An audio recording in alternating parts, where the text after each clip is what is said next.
You're live. Thank you. Good evening, everyone, and welcome to the Brookline Public Schools School Committee meeting, April 7th, 2022. And welcome to our guests. I see lots of guests who are all excited, so we're excited to have you. That's great. We'll start with recording in progress. Administrative business. I have a consent agenda. I move to approve the consent agenda. And do we have a second? Thank you, Stephen.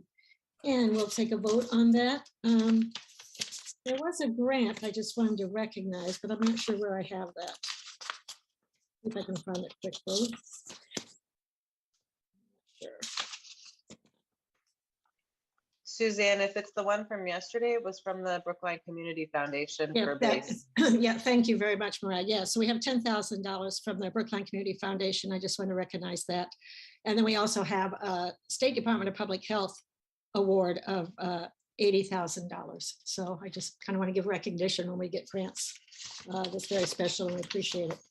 Okay, we'll take a vote. Mariah. Yes. Stephen? Yes. Andy? Yes. Ellen? Yes. David? Yes. Who do I, yeah, Jennifer's here. Okay, Jennifer? Yes. You have a little big hair. Is Susan here? No, not yet. Val? Yes. I don't, is Susan here? Do you guys somebody see Susan? I don't. Susan said that she would be late this evening. Okay, fine, thank you. And I vote yes as well. Okay, thank you. So next on our agenda is the superintendent's report and spotlight on excellence. It's yours, Dr. Guillory. Thank you and good evening, everyone. We will jump right into our agenda. As Chair Federspiel said, we have a full agenda. So tonight we're going to walk through an update on where we stand with COVID-19. April is Autism Awareness Month, but we are recognizing it as Autism Acceptance Month. We also want to share about our ELE program review that's underway. Share some recent leadership announcements, an update on our school visits, community engagement, and then our spotlight on excellence. So where we presently stand with our numbers on COVID-19, we have a spread here that shows where we were back on January 13th with our positive cases and our total positive cases while in school. The arrow demarks where we made the transition from to the mask-friendly environment, and the subsequent marks show the uptick we are presently experiencing in our community, with our most recent numbers coming in at about 100 cases. So you can see that goes mirrors closely back to where we were in January.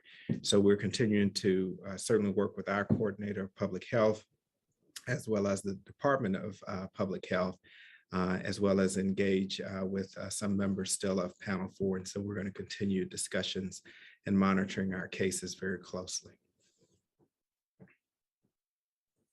As we shared, April is Autism Acceptance Month. PSB is excited to honor April as a time to celebrate unity, support, and understanding for individuals with autism spectrum disorder. In alignment with our beliefs to see every student by face and name, we invite our community to move beyond awareness and promote acceptance of all individuals with disabilities, including learning differences and developmental disabilities. Our English language education program review is underway. Over the next few months, PSB will evaluate and review our ELE program to improve outcomes for our English learners. Those also including a close examination on equitable access at PSB and opportunities for students to overcome language barriers. So Dr. Bertha Elena Rojas has already begun hosting a number of focus groups with our families and staff, and she will be here to visit our schools in May. and will provide us with a comprehensive evaluation of findings, recommendations, is scheduled for late June. And on our next slide, we'll show you some of the schedule of meetings as it presently stands. So the end of March, she started with our Spanish EL families, our Japanese families, and our ELE district team leads, Chinese speaking families, Korean speaking families, and then our guidance staff, and most recently, our district leaders and heads of school and principals. Some general education teachers up to this point, and you can see the remaining scheduled visits that she has. And this is part of our tiered focus review, but also an opportunity for us to do a deeper exploration of our program. And so we want to say thank you to Mindy and her team for coordinating these efforts. Our leadership announcements. So we were having an informal conversation prior to, but in our Office of Student Services, we want to thank Deputy Superintendent Casey No Miller for her services to the public schools of Brookline. And she will be departing her role as Deputy Superintendent on July 1. And we certainly want to acknowledge her steadfast and hard contributions to PSB, but want to also wish her well in her next adventure as Assistant Superintendent of Student Services in Newton Public Schools. We want to shout out and say congratulations again to our new Pierce principal. Principal Yadoff has been appointed to serve that community, and the process began in January to name a replacement for Deputy Superintendent now, Leslie Ryan Miller. And last but not least, our BEEP education program, Dr. Regina Watts. Again, we want to thank her for her many years of service to the students and families here in PSB. Certainly her contribution to the BEEP community, the faculty and staff there, and we want to wish her a happy retirement. And we want to congratulate Miss Margaret Eberhardt on her appointment as the interim principal for BEEP for this school year. And this transition will take place at the end of July. Recently completed school visits. Between the last school committee and this one, we've had Lawrence, Runkle, and Baker. As noted, and upcoming, we have Lincoln, Pierce, Driscoll, Heath, Baker, and Ridley. And again, this is spending time with principals in their offices, discussing their plans, the work that they've been doing, and the work that they plan to have done by the end of the year. And then we certainly go out and visit classrooms to check in on the learning that's happening and taking place there, as well as discuss any facilities or concerns that may be presented or have been presented since the last visit. As far as community engagement, we hosted our equity officer, Ms. Janae Utaro, in combination with the BEAD group, held a gratitude and affinity event for BIPOC educators on the 29th of March. And quite a turnout of educators of color that support our district coming together. And it was great to hear the staff reflection saying that this is the first time that they've really seen each other since the pandemic. Our PSB students also submitted videos thanking specific educators of color for their impact. And this is our Pierce principal, Pierce teacher, kindergarten teacher who was with us last time as part of the Pierce mentoring program. And then on the 31st of March, we held our senior leadership team meeting at Driscoll and had an opportunity again to tour classrooms as well as tour the new site that's, again, the whole is quickly getting filled. And on April Fool's Day, I had the opportunity to serve as a mystery reader for 3K at Lawrence School. And so I want to thank the team at Lawrence. I had a great time reading to the third graders. They are quite energetic and kept me quite entertained and focused as I read to them. And finally, well, I'll see. oh, this slide is out of place, but this is back to our COVID-19 update. We've updated the guidance and we've shared that information out. But again, masks are required for individuals coming from isolation, fully vaccinated individuals who had a close contact at home, as well as those who are symptomatic but test negative. So we're requiring masks in those cases. And again, to continue our strategies, our mitigation strategies, as well as community habits. And keep in mind that we are testing and doing the heavy testing at school and collecting. Brookline is very committed to this, which I think is a great thing for our community, but we also need to make sure that we're practicing these habits in school as well as outside of school. So we do want to make sure that we keep that in mind. And finally, our spotlight on excellence. Tonight, we are going to shine the spotlight on our Ruffin Ridley readers and leaders. This evening, we're delighted to shine the spotlight on excellence to the Florida Ruffin Ridley School. The Ruffin Ridley Readers and Leaders Project was created by the FRR Equity PAC. It was my pleasure to be a guest reader at the Ruffin Ridley Readers and Leaders meeting in January, and I read the book Hidden Figures. I would like to turn the microphone over now to Principal Buller, who will share a bit more about this program and introduce us to the group. Thank you, Principal Buller. Thanks so much, Dr. Guillory, for that warm welcome and reception. Hi to the school committee members. It's great to see you all tonight. I want to welcome all of our Ruffin Ridley families who are at home watching tonight, and also all of our Ruffin Ridley readers and leaders who are joining us here tonight. You'll get a chance to hear from them soon. I really appreciate this opportunity to shine a light on some of the amazing work that our students and families are doing as we work towards social justice in our community.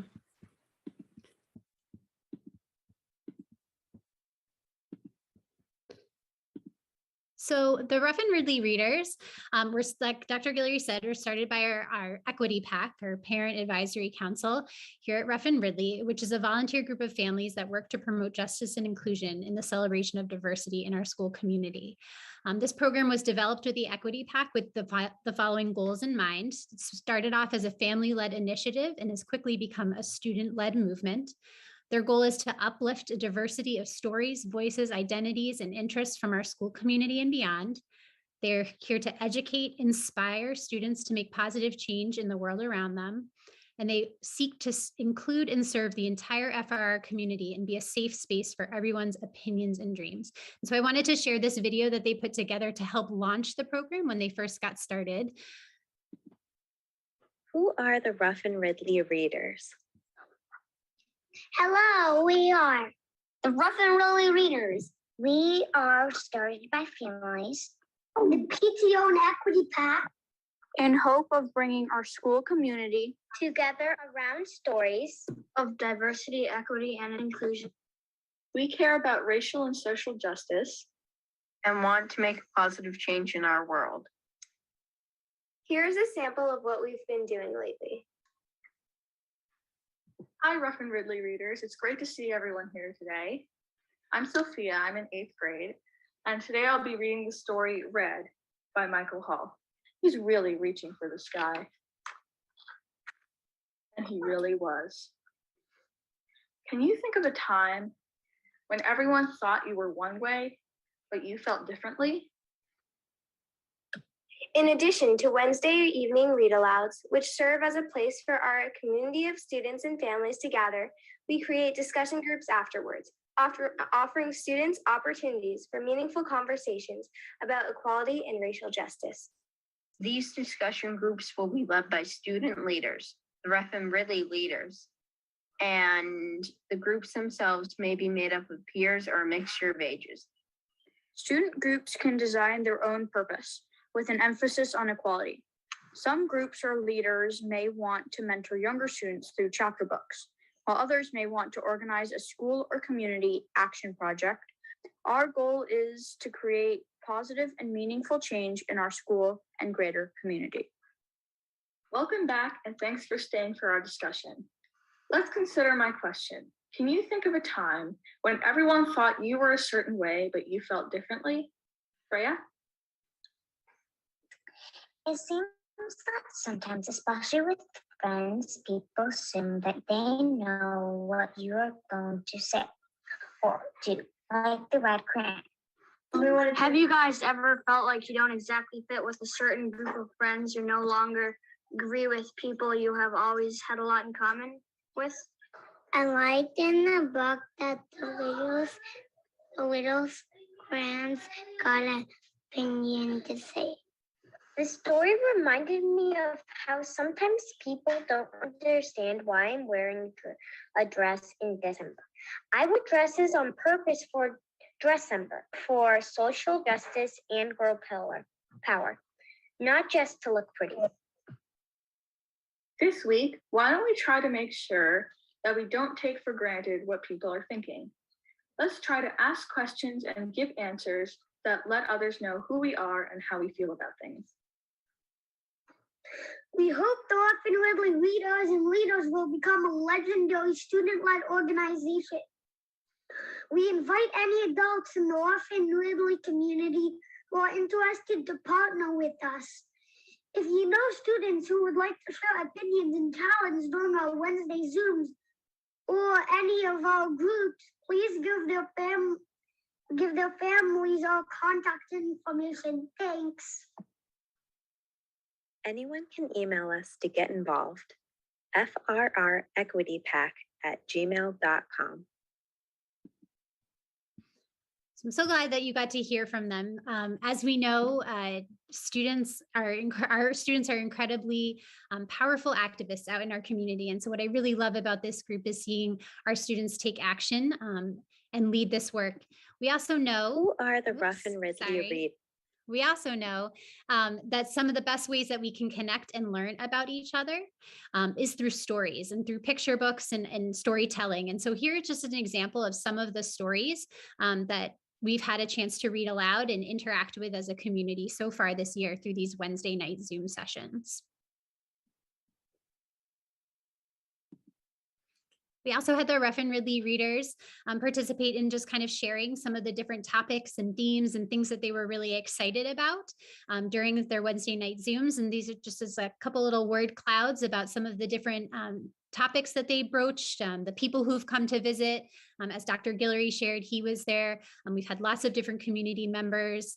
And so you can just take a peek at some of the things that we've gotten a chance to talk about.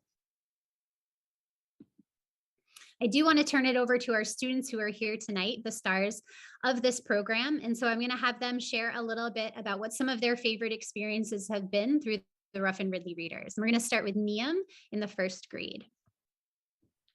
Hi, my name is Sam. I'm in first grade. I led a blanket making project to help people who are housing insecure. We donated the blankets to Brookline Food Pantry. Thanks, Niam. Hi, my name is Ofri. I'm in second grade. I also love that project. Each of us had the opportunity to cut and tie a big, beautiful, double-sided fleece blanket with fringe. It was fun to see everyone's blankets as they worked on them. Once finished, the blankets were collected, and the group took them to the Brookline Food Pantry, I think.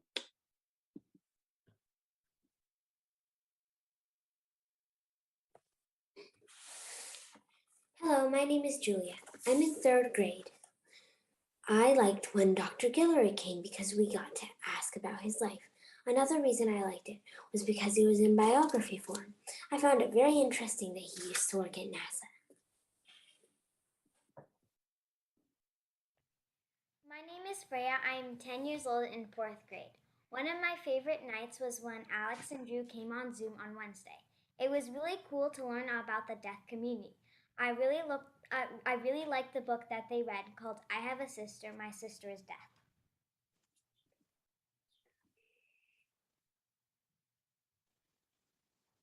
My name is Sylvie and I'm in fourth grade. I loved when the 4-H students read Strictly No Elephants. I really liked the illustrations in the meetings throughout the book. I liked how they did it with elephants and pets. My friends were reading it too. I also liked sharing my opinion and point of view during the discussion. Hi, my name is Leela. I'm in 5th grade. One of our Rough and Ready read alouds was about Diwali. Diwali is a festival of lights in the Indian culture. My cousin, who's in 1st grade, shared about Indian traditions, and another family did an art project called Rangoli. We also answered many questions. Some 7th grade friends and I organized a peaceful protest to raise awareness for Black Lives Matter. We got this idea from one of the Rough and Ridley Reader meetings, and we want to make a difference in the school. Some of my friends who participated were Jay Lang, Lena, Jaruk, and Nick. While I love all of the work that's happening at night with our students and all of the really rich literacy experiences that then connect to the incredible cultural diversity, linguistic, and all different sorts of identities that our students show up in our classrooms and spaces with, we also want to figure out how to connect it into the school and into the classrooms. And so I want to turn it over to one of our 4th grade teachers, Miss Kimberly Hahn, to talk a little bit about how we've been connecting the work of the Rough and Ridley readers into the classrooms. Hi, my name is Kim Hahn. I'm a 4th grade teacher at the Florida Rough and Ridley School, and I've been teaching at FR since 2013. I was introduced to the parent and student run Equity Pack and Rough and Ridley readers and leaders this year after one of my students invited me to be a guest reader on her birthday. Being with the Rough and Ridley leaders and their families has truly given me a much needed boost of energy and inspiration during this especially tough school year. I love going to the group discussions. It gives young leaders an opportunity and like a platform to discuss and take action, spread awareness about issues and topics that are important in our school, in Brookline, and in the world. And especially because these are important topics and discussions that don't always fall neatly into our curriculum requirements. The students are our stars, and so many of them just genuinely care about making a positive change in the world. But many don't know how to go about doing that and just need a chance and some support to do it successfully. And that's what the Equity Pack and the Rough and Ridley readers and leaders have done for our community. So my 4th grade class is on their own mission to save the world and make positive changes in the community and bring people together for good causes. And that's exactly what the Rough and Ridley readers and leaders do. So it's been a perfect opportunity to connect with more student leaders in the community. So our project, one project we worked on together this year was to create a Sheroes or She Heroes wall for Women's History Month in March. And my 4th graders used their math and creative skills to measure and design a wall display. If we can go to the next slide. You can see our nicely measured and cut wall display there. We wanted to put this in a visible place so that the whole school community could get involved and participate. And we also thought a cool thing to do would be to create a trendy Instagram looking template to invite others to fill out profiles about inspirational women. We were super excited. We can go to the next slide. So this is our wall as of today. We were super excited. 11 K through 8 classrooms submitted over 32 profiles for us to display. And this did what we wanted, which was it wasn't just to bring the community together to act and deliver a positive message, but this also did what we hoped in terms of building positive relationships and community within our school. So for example, if you see on the bottom left pictures, we're lucky enough in my classroom that some of my previous students in 8th grade now come down regularly to my 4th grade class to brainstorm, implement, and lead various community projects. So the Rough and Ridley Readers and Leaders Sheroes project was just a small project at our school, but it was one that built a lot of hope and excitement and positive buzz among the students. And we hope that this is just the beginning for more awesome things to come from our inspiring and eager young leaders. Thank you. Thanks, Ms. Hahn. I also want to introduce Dr. Kristen Hung, who really helps run the Florida Rough and Ridley School Equity Pack on the parent side. And so Dr. Hung, if you want to have a few words. Thank you. First, I just want to say you guys did an awesome job. I'm so proud of all of our Rough and Ridley readers and leaders. And I'm just really lucky that I've gotten to know all of you. And Ms. Buller was generous in saying that I lead anything. I call myself tech support. I like to send lots of emails and pay attention to punctuation. But really, it's a huge team lift and it takes everyone on the team. And I wanted to introduce our team for this year, the current people who are involved, but there have been so many more families, teachers, staff, administrators, town leaders, citizens across the country who have made this program what it is. And we're just really inspired, humbled to do this incredibly hard but fun effort with everybody. So we invite you guys to join us. We're always looking for more partners. These are the educators and a lot of you who have been involved, and we hope this list keeps growing. The PSB folks who join us are like celebrities, celebrity readers to the kids. So please consider being a reader one day. And on the next slide, you can see how to get in touch with us.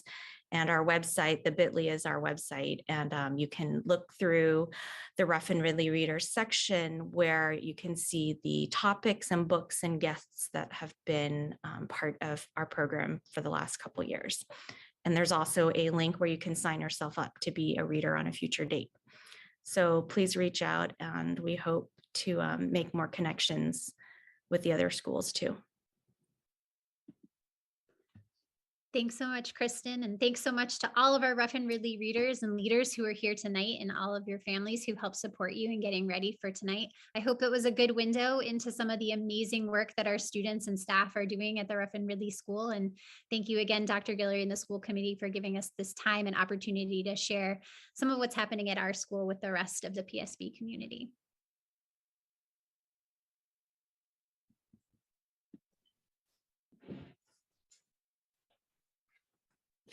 Dr. Giller, are you going to show them the award that you give them? I will do it. Okay. So on behalf of the Public Schools of Brookline, the Spotlight on Excellence is awarded to Ruffin Ridley Readers and Leaders.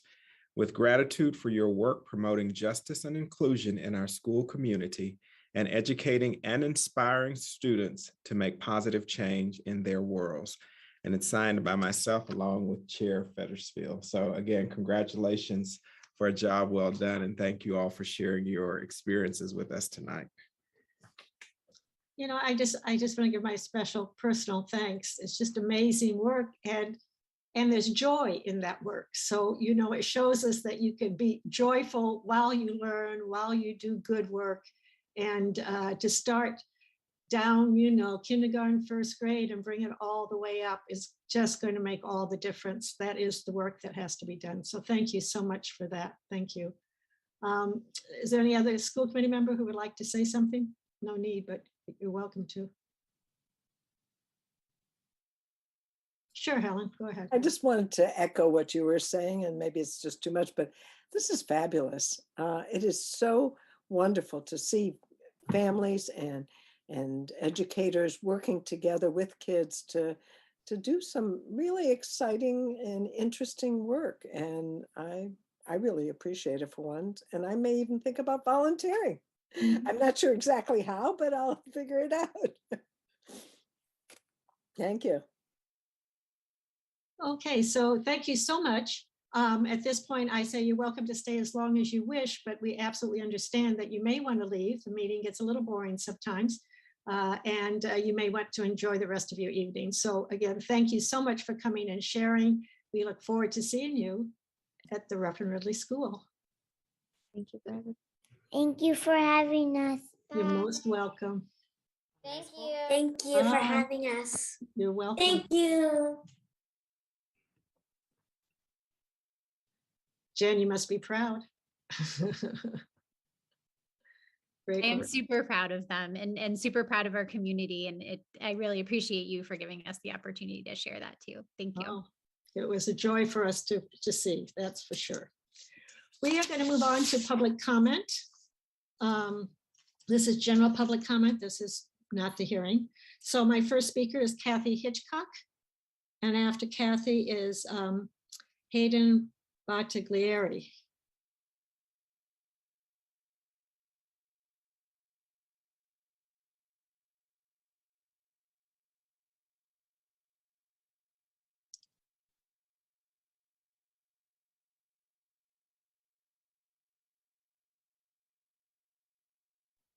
Hello, everyone. There's a pink dot in the background. We have some cracks in the walls and an insurance adjuster was over here today. So just to let you know what that is. Good evening. My name is Kathy Hitchcock. I'm a BHS math teacher and I've lived in Brookline for 25 years. I'm also a proud member of the BEU. Recently, as the BEU prepared for mediation with the school committee, the union formed a data team that looked closely at the town's financial picture and demographic trends. We wanted to see if Brookline was as broke as the school committee claimed to be in negotiation sessions. Even aside from the $25+ million that the town has spent to acquire property this year, the BEU found that the town of Brookline has the ability, capacity, and obligation to increase, reallocate revenue as the BEU has demanded at the bargaining table. And I also need to ask at this point, has the school committee even asked the school select board for an increase in funds? I don't know the answer to that. But over the last 5 years, the town of Brookline has amassed an annual excess of close to $6 million more than estimated on tax receipts. Brookline's tax rate is placed well below the state average at the 31st lowest in the state. Therefore, the cost of owning high-priced houses in Brookline is well below the cost of owning in other districts. Residents in the town have seen their median household income increase almost 14% between fiscal years 16 to 19, while teacher cost of living increases during that time averaged less than half of that.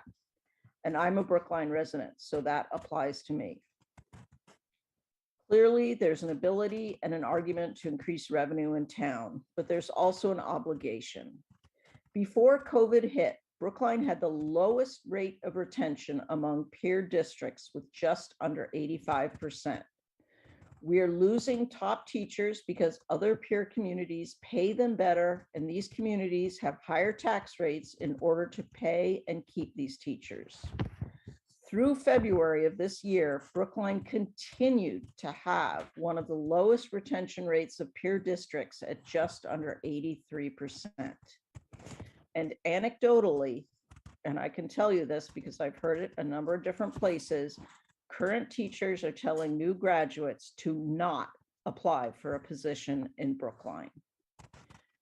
I ask you to remember, please remember, a budget is a moral document.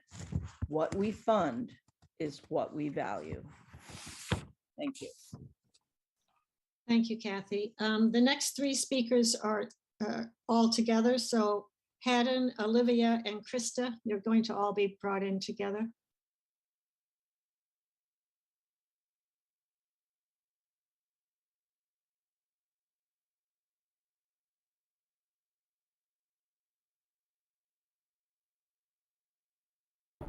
Good evening, everyone. My name's Hayden, and I'm here tonight with Olivia and Krista.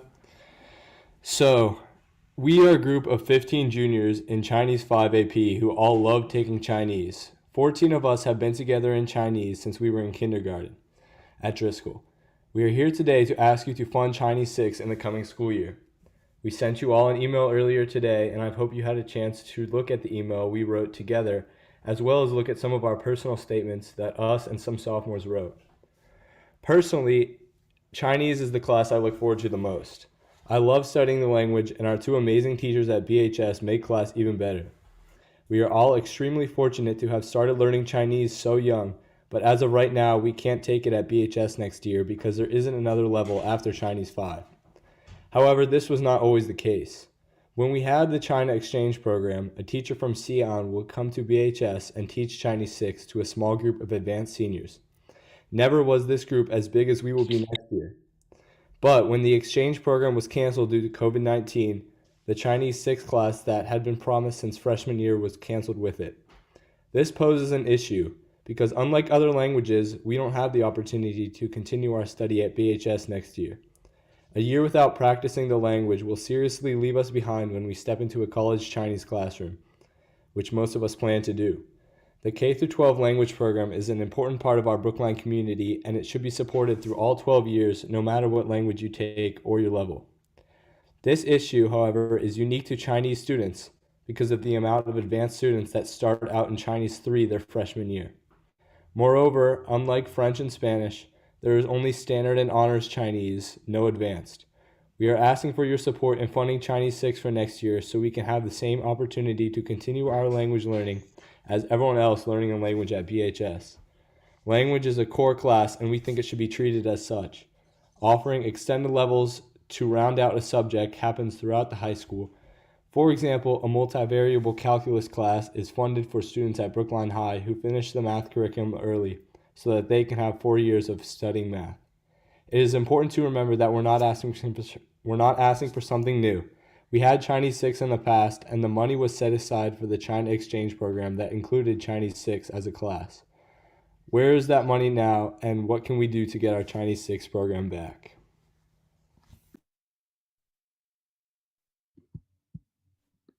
Good evening. My name is Olivia Sheehan. I'm a junior at Brookline High School, and I use she, series pronouns.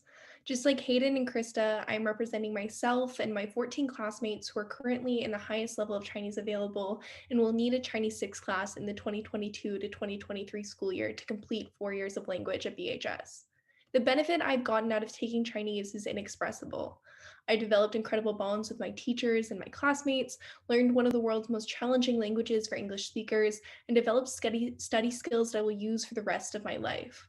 Moreover, taking Chinese has introduced me to a region of the world that frankly has been undercovered in my Brookline education. I can see myself incorporating Chinese into a future career and definitely plan to continue the language in college. For that reason, it is so important to me that Chinese 6 is offered next year as a funded class. Chinese 6 bridges the gap between high school and college Chinese in a way that would prepare me more than any other class in any other topic. Pre-COVID, Brookline High was the only public school in the country to offer Chinese 6, and this prestige should not be lost. Moreover, many colleges require 4 years of the same language. I fear that if the Chinese 6 class is not funded next year, I will either lose my progress in the language I have worked so hard to study, or will have to find a Chinese class outside of school, something that would obviously pose an equity issue to myself and my classmates. Moreover, I really think the issue of funding Chinese 6 is one that speaks to the need for diverse classes being offered at BHS. The Chinese 6 curriculum, which focuses on politics and current events in addition to language, is in line with PSB's commitment to a diverse education. All 15 students in our class have a unique story of why Chinese 6 is important to them. As Hayden mentioned, we really believe the money is there to fund this class as the China exchange has not run in 2 years.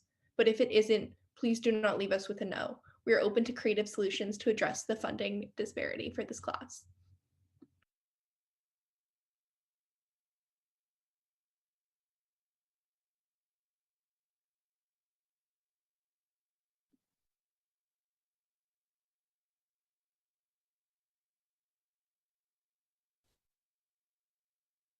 Hi, sorry, I think my internet just cut out.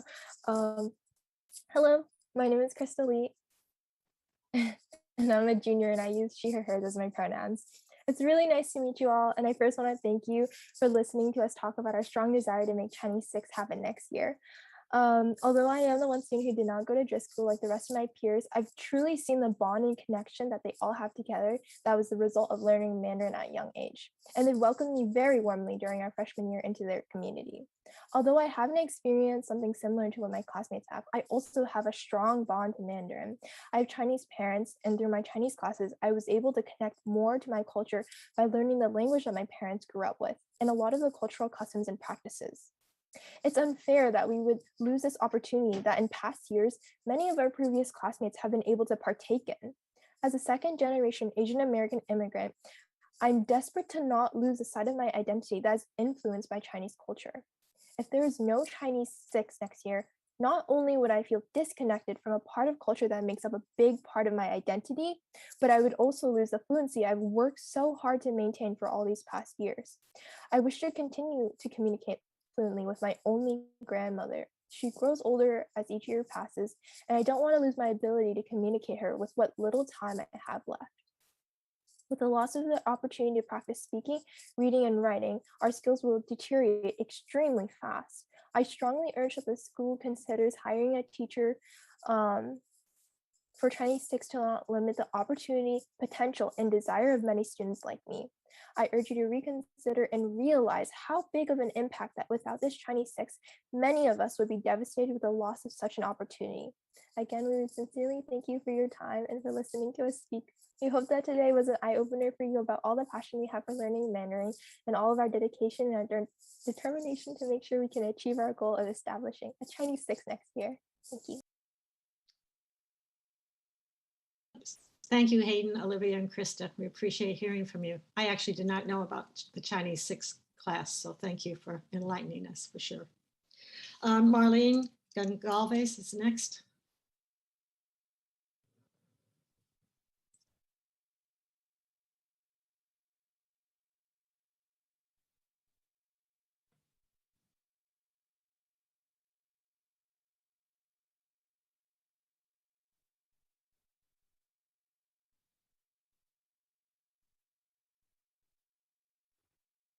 Hey, Marlene Gonzalez. Gonzalez is a Portuguese last name. I'm Cape Verdean, my dad is. It's a Portuguese last name. More than 3% of Massachusetts people, people from Massachusetts speak Portuguese. It's the third most spoken language in Massachusetts. So it's Gonzalez. It's already kind of been simplified for non-Luciphones, and if we could maybe try. That would be really nice. So today I'm speaking to call attention to your responsibility of ensuring an equitable and safe learning environment for my students. As some of you may know, I teach 7th grade ELA at Pierce. And like my colleagues and students, I love Pierce, like love it. Designed our new penguin, that's how much I love Pierce. And one of the things I love most about Pierce is its diversity. Almost 30% of our students have a first language, which is not English. More than 51% of our students are student of color, which is about 370 kids. Again, I'm an ELA teacher. Feel free to check my math, but I did double check it, and I checked with Joanna McPherson, so it's probably good. Yet, according to the data you provided the state, we have 4.8 teaching staff who are Black, 9.9 who are Asian, 3.1 who are Hispanic, which is how the state designates them, none who are Native American, and 1 who is multi-race non-Hispanic. I think that's me. I know that the decimals might confuse some listeners, but the state doesn't count teachers as people who are considered FTEs, full-time equivalents. Pierce currently has 108.5 FTEs, which means our teacher population of color is 17.3. That discrepancy is heartbreaking. One of the reasons I went into teaching is because at Boston Latin, which has a shameful history of exclusion and racism that continues to this day, there was a Black female teacher who taught English. One of only 2 Black ELA teachers I saw in grades 7 through 12. To be clear, she wasn't even my teacher, didn't have her. But having her there was enough to make my friends and I feel seen and represented. And it made me realize the importance of doing that for other young people of color. Today, that woman is your senior director of equity, and I applaud the work she's doing to support teachers of color and retain us in a system that isn't always welcoming, doesn't always want to hear what we have to say, and laid a bunch of us off a few years back. But we keep fighting, plugging along, working to build up our student skills and give social and emotional support to all students, but especially our students of color who are targeted with micro and macro aggressions at every turn. You've refused to give the superintendent the authority to give teachers of color professional status as soon as the law allows. And now we're being met with more looming layoffs and the admission that we might not be able to hire the teachers of color that you're trying to attract. I'm not going to lecture you on the benefits of having teachers of color. You know what they are. And honestly, that's not even the main problem. The main problem is that you are not giving kids what they need. Teachers of color who understand them, who inspire them, and can push them to be better and do better. So what are you going to do about it? How are you going to fix this? What are you going to do to ensure that my students get the support and respect that they deserve as human beings? What are you doing to make sure that the kids we send to the high school are not being bombarded by hate speech? What are you doing to live up to your mission statement and your duty as a school committee? Thank you. Thank you, Marlene. You are our final speaker for public comment. And so from there, we will move on to our next topic, which is looking at the public hearing for our warrant articles. And I know that there are some people who are already who are going to speak who are involved in other meetings right now. So I think we'll start with Articles 9, 28, and 8 and see how far we get and then move forward from there. David, are you going to take us through some of this?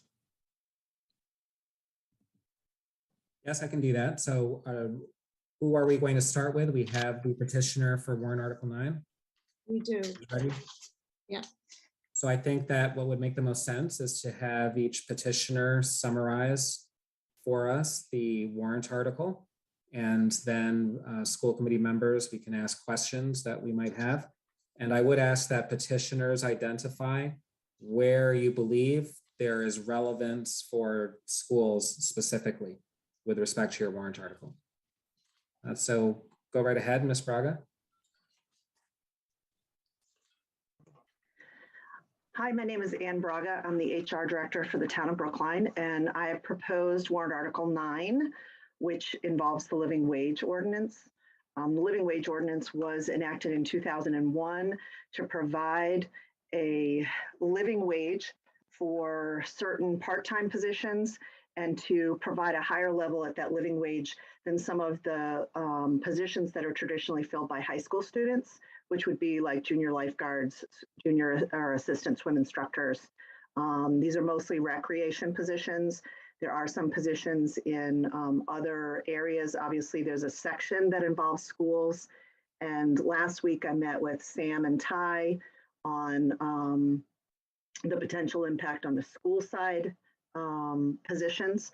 What the warrant article provides is that as of January 1st of 2022, the calculation to get to what a living wage and the minimum wage is actually inverted to where the living wage folks are making more money than the minimum wage folks are making more money than the living wage folks. Section C in the current law provides that when in all cases that the minimum wage be at least, in all cases that the living wage be at least $1 over state minimum wage. So when you take that third paragraph and you apply it, that means that both our living wage jobs and the minimum wage jobs are getting paid $15.25 an hour. The proposal adds a new section, which is section D, which says that when the calculation that's done in section B, which says apply the non-union or non-aligned cost of living increases to the previous living wage, when that comes out lower, then what you would do is the living wage would be $1 more. The Brookline living wage would be $1 more than the Brookline minimum wage. So you would have the state minimum wage, which is $14.25. The Brookline minimum wage, $15.25. And then you would have the Brookline living wage, which would be $16.25. To continue the gap that was the policy focus when this article was passed in 2001. If we do nothing, then what would happen is for probably the next few years, all of the folks in both lists, living wage and non-living wage or minimum wage positions would all be making the same amount of money. So it's actually more of a policy decision. We've done the impact on the town side and we're looking at across the jobs, a maximum potential of between $50,000 and $60,000 across the total. And it is a challenge for us to calculate it. I can't give you an exact number. It's a challenge to calculate it because many individuals have 3 or 4 part-time jobs that fit in this category. And so they're getting different rates. And across those jobs right now, for recruiting purposes, many of the jobs are getting paid above the town minimum wage and above the town living wage in order to recruit candidates. And an example of that is the junior lifeguards and the lifeguards are getting paid higher than those numbers that are in the bylaw because we cannot get candidates. Earlier this week, you might have seen the article that DCR at the state level is offering signing bonuses and for the third year in a row, significantly increasing their lifeguard wages in order to get bodies to watch those pools and other things. So we're facing, that as well. And so the number of actual people that it applies to is getting smaller and smaller just because of recruiting issues. And for specific impact on Brookline schools, I would turn to Sam and Ty to talk about the positions that are on the school side that this might affect. And I can defer to, I can defer to Ty, but we did meet, Ann is correct, as part of a lot of town departments. Fortunately, the only potential, and I was just texting Linus, I don't even think it's there either, is substitutes, our daily substitute. But fortunately, and we looked at cafeteria workers, and our starting wages are above what would be after the right sizing, as I would call it, of the living wage. So I see at this point, and again, Ty can correct me, but I see no impact currently to anybody that we employ. Yeah, so I would add that we do have a small group of co-ops that are currently being paid at $14.50 an hour. So I just realized that when I was working with Chris, our HR generalist, looking at the rates that we pay for hourly workers. So that would be that group. Val and then Mariah. And can I ask a question? What's the rationale behind, so I run an organization in Boston. We just have the living wage. There's not this tiered local minimum wage and state minimum wage and living wage. It's if you work in the city of Boston, you have to at least earn what's considered the city's living wage.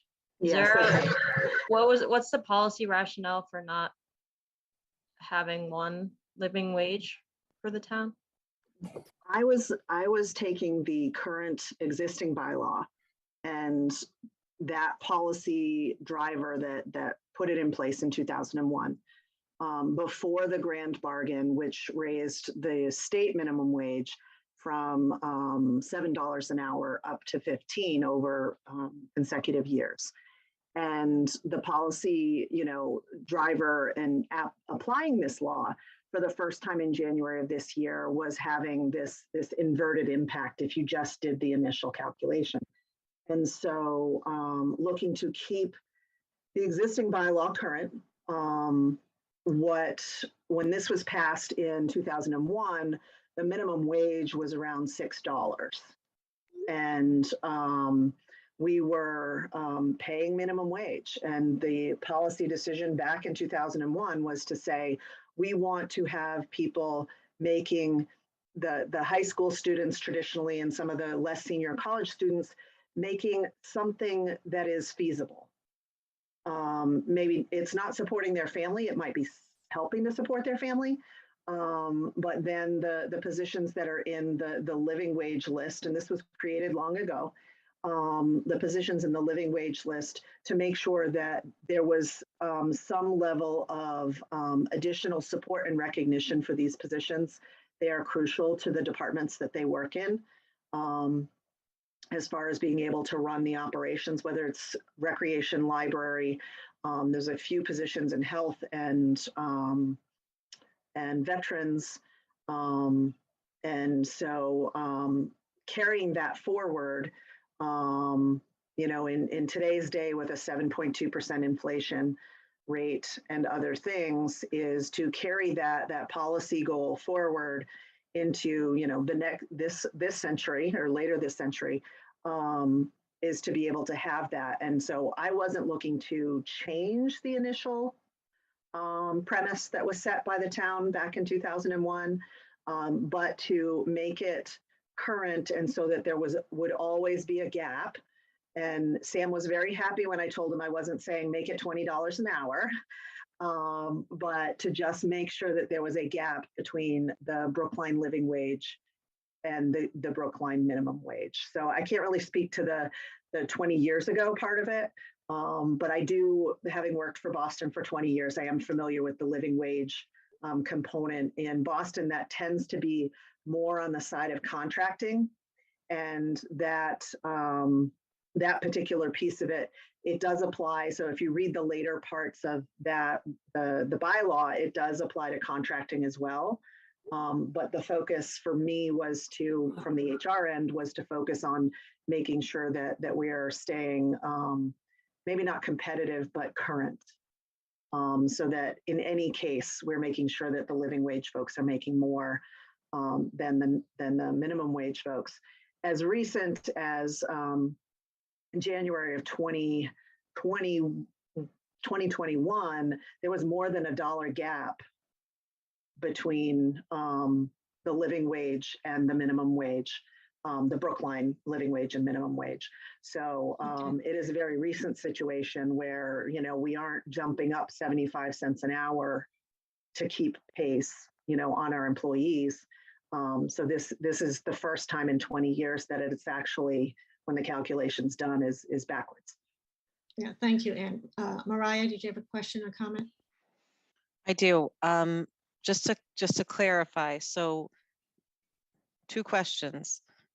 Does PSB pay anybody the town minimum wage versus the town living wage? We currently have a group of co-ops. Typically we have we have 8 co-ops on our payroll. This year we have 12, I believe. They make $14.50. And then we have, in the summertime, we employ students and they make $14.55, I believe. So that will be the 2 groups of employees that would make minimum wage. So do we pay anyone the town living wage or only minimum wage? In the town, Anne, you want to take that one? On the town side, we have. No, I don't. I'm not asking about the town side. I'm just asking about the school side. If we pay anyone the living wage amount, because does the living wage apply to the schools too? Yeah. Okay. So do we pay anyone on PSB the living wage versus the minimum wage? Sort of the co-op students that Ty has enlightened me in, we don't pay anybody exactly the living wage. We pay higher, except as those cases where Ty had pointed out. Okay. So it's minimum wage or other. No one at the living wage. Okay. Thank you. Helen? Did I understand you? The students you were talking about, are those high school students that we pay sometimes? I'm not quite sure. I would have to get back to you as far as what program they're a part of. I don't know if it's only our high school students. It's definitely people, no kids that are under, I believe, 16. But I don't know if we do external students or if we only hire BHS students. But I can get back to you on. But it's like, it is high, I'm asking the age, not so much where they're from. Okay, yeah, I can confirm that with you via email tomorrow. Okay, thank you. No problem. Val. Sorry, one more question. Ty, our substitutes, do they make an hourly equivalent of our living wage? Our substitutes right now are at $111 per diem. Just give me one moment. I'll do the math. They make over. So David, did policy make a recommendation on this warrant article, or what do you want to do? At the policy subcommittee, all we did was look at which warrant articles might have potential relevance to the schools and then refer those articles to the full committee for public hearing and for discussion amongst us. So we did not weigh in terms of whether we would want to endorse or oppose the warrant article, rather that we felt that it could potentially be relevant to the schools. So do we want to weigh it? Do we, would you like us to do? So what I think we should do at this point, we do have several people signed up for public comment, and I'm not sure if any of them are going to be speaking about this. No, they're not. Not that I have on my list. Okay, then I guess if we could hear from other school committee members what you think about whether we want to. Well, I guess I would ask if you would like to make a proposal to a motion to support this or not. Is that what you're thinking? Potentially, but I haven't heard where everyone stands yet in order to make that motion.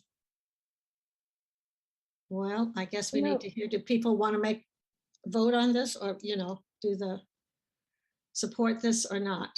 Helen? Well, I have a sort of general question about all the articles, since this is the first time we're hearing them and getting the information. And I'm wondering if it doesn't make sense to hear everybody, hear all the issues, ask questions, make statements if we want, but wait to vote on it till our next meeting. Is that too late? Can we? Well, Helen, we can do that, but if we're putting in, if we're putting in an hour tonight into doing all of that, if not more time, I think it would be helpful if it's possible. It may not be on all articles, but if it's an article that we can make a decision on, we should just go ahead and do that tonight. It won't get any easier in 2 weeks. We'll have a lot to do as well. You know what I'm saying? It doesn't have to do with a lot to do. It's just sort of understanding these better, but okay. Well, that's what David's kind of asking. Do people feel like they have enough to know and they want to make do a support of this statement or not, or do people feel like they need time to think about it?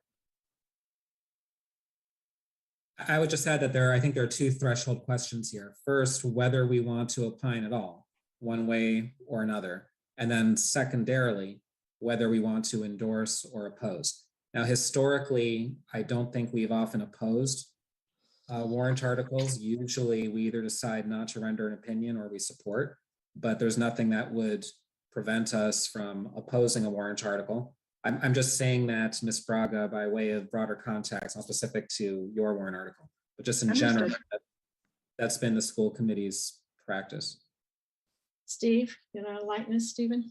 Yeah, I'm happy to start conversation on this in any case. It seems the tie-in to PSB seems self-evident. It seems like it affects the folks who make the least in the town who work with PSB. And it seems like the overall impact, if I understand, and from your presentation on the overall town budget, is relatively small. So I'm not sure what any counter argument would be to this bill. I'm happy to start by saying that I very much support this warrant article. Okay. Would you like to make a motion to that effect, the school committee? Sure, I'd like to motion that we endorse it. Is there a second to that? I'll second. Okay. Is there any more conversation or questions before we take a vote on that? Only that I wish we could do the Boston version, Anne. That you did so well back then. Well, she'd have to make that as an amendment to the. I know. I'm not talking about that for tonight. Okay. I don't think that would be determined to be within the scope by the moderator. So. Okay, let's take a vote. Mariah? I'm going to abstain. My son was one of the students who worked for one of the programs last summer, so I'll just stay out of it. Okay, Stephen? Yes. Andy? I said yes. It was my audio. All right. Yep. Helen? Yes. David? Yes. Jennifer? Yes. Val? Yes. Susan? Yes. And I vote yes as well. Thank you, Anne. I appreciate it. Our next, our next article is 28 on 16 and 17-year-old voting rights. And Jay Schweitzer Schalitz going to speak. He's a sponsor, I believe.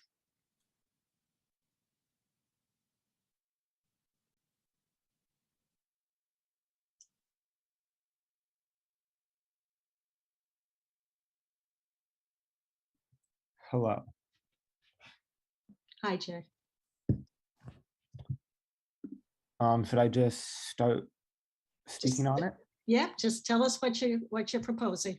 All right.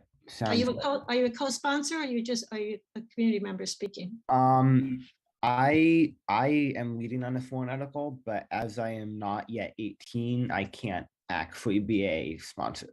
Okay. Go ahead and speak. Yeah. Hello, school committee members.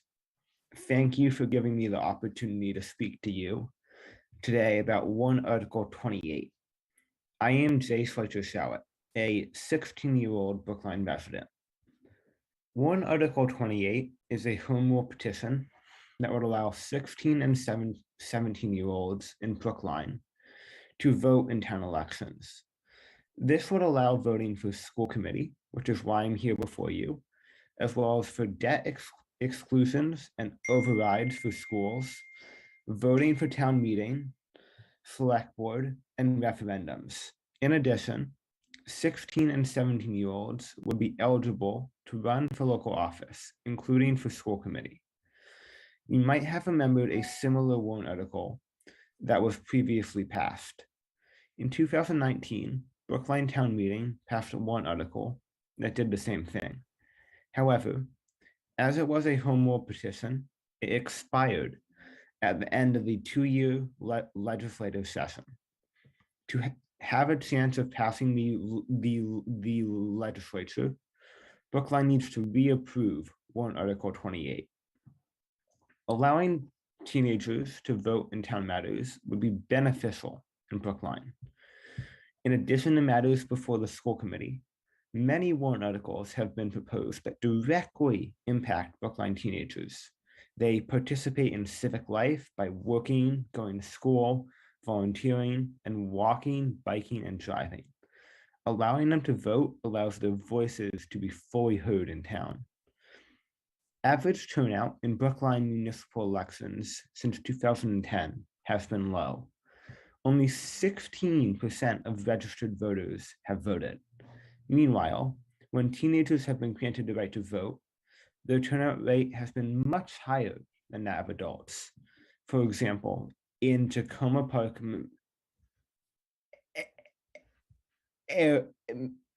Maryland, after teenagers were granted the right to vote, 42% of registered teenagers voted, while only 11% of registered adults did the same.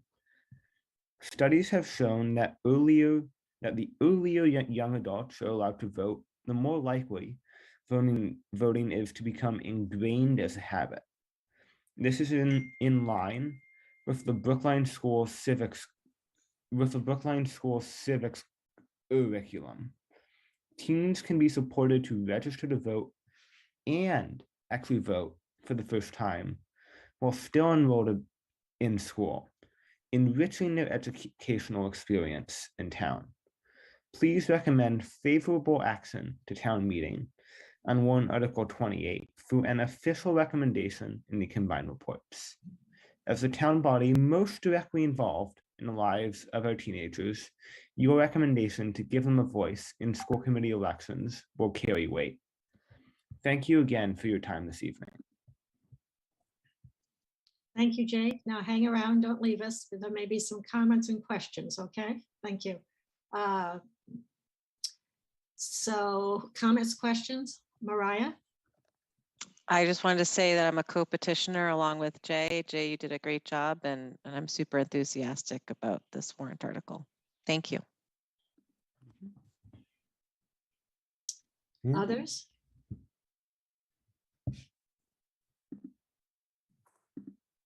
David?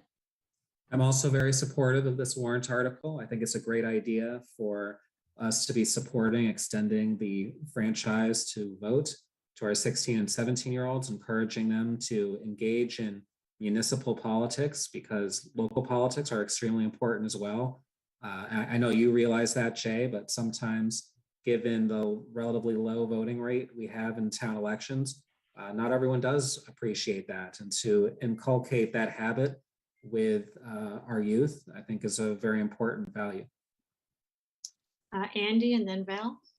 So I agree with what's been said and would like to make the motion to that the school committee endorse this warrant article.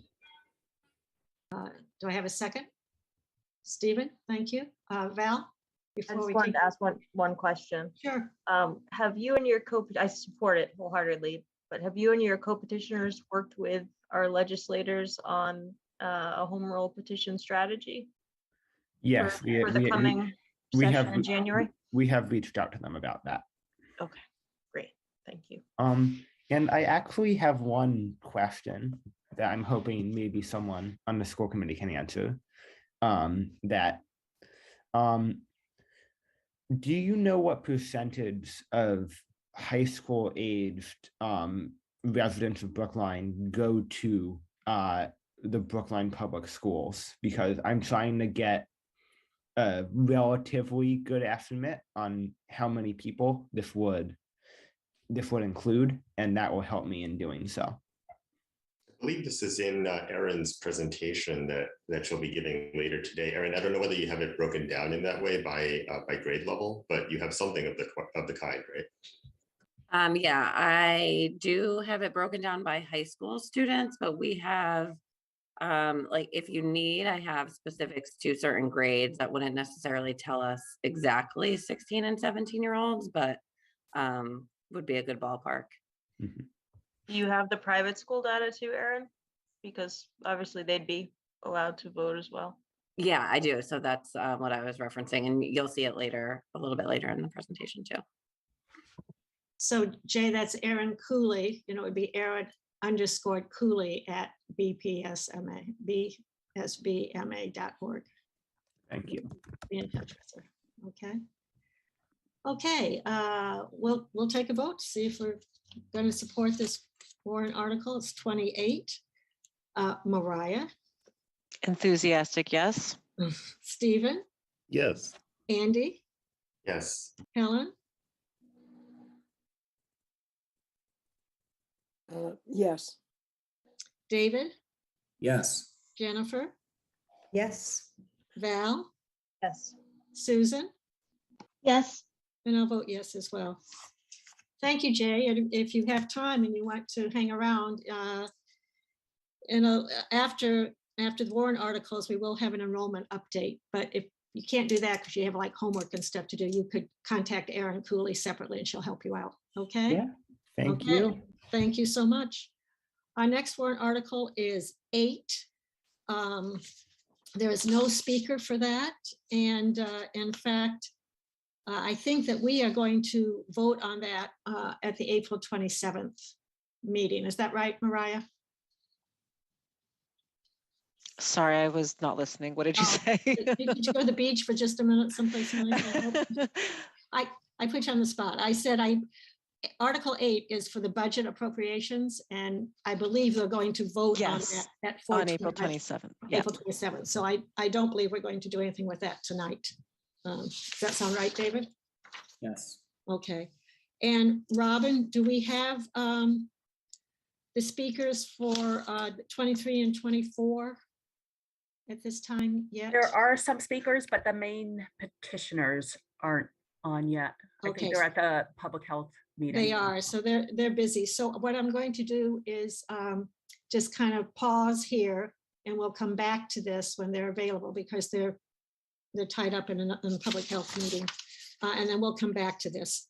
So I think you're here, Erin. If it's okay, we'll just go ahead to the enrollment update, and then we'll swing back around.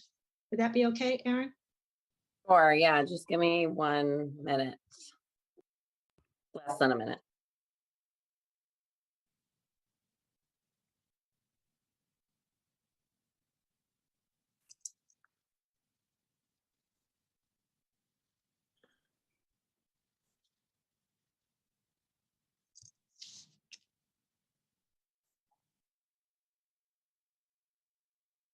All right. Can everyone see my screen? Yes, we can. Thank you.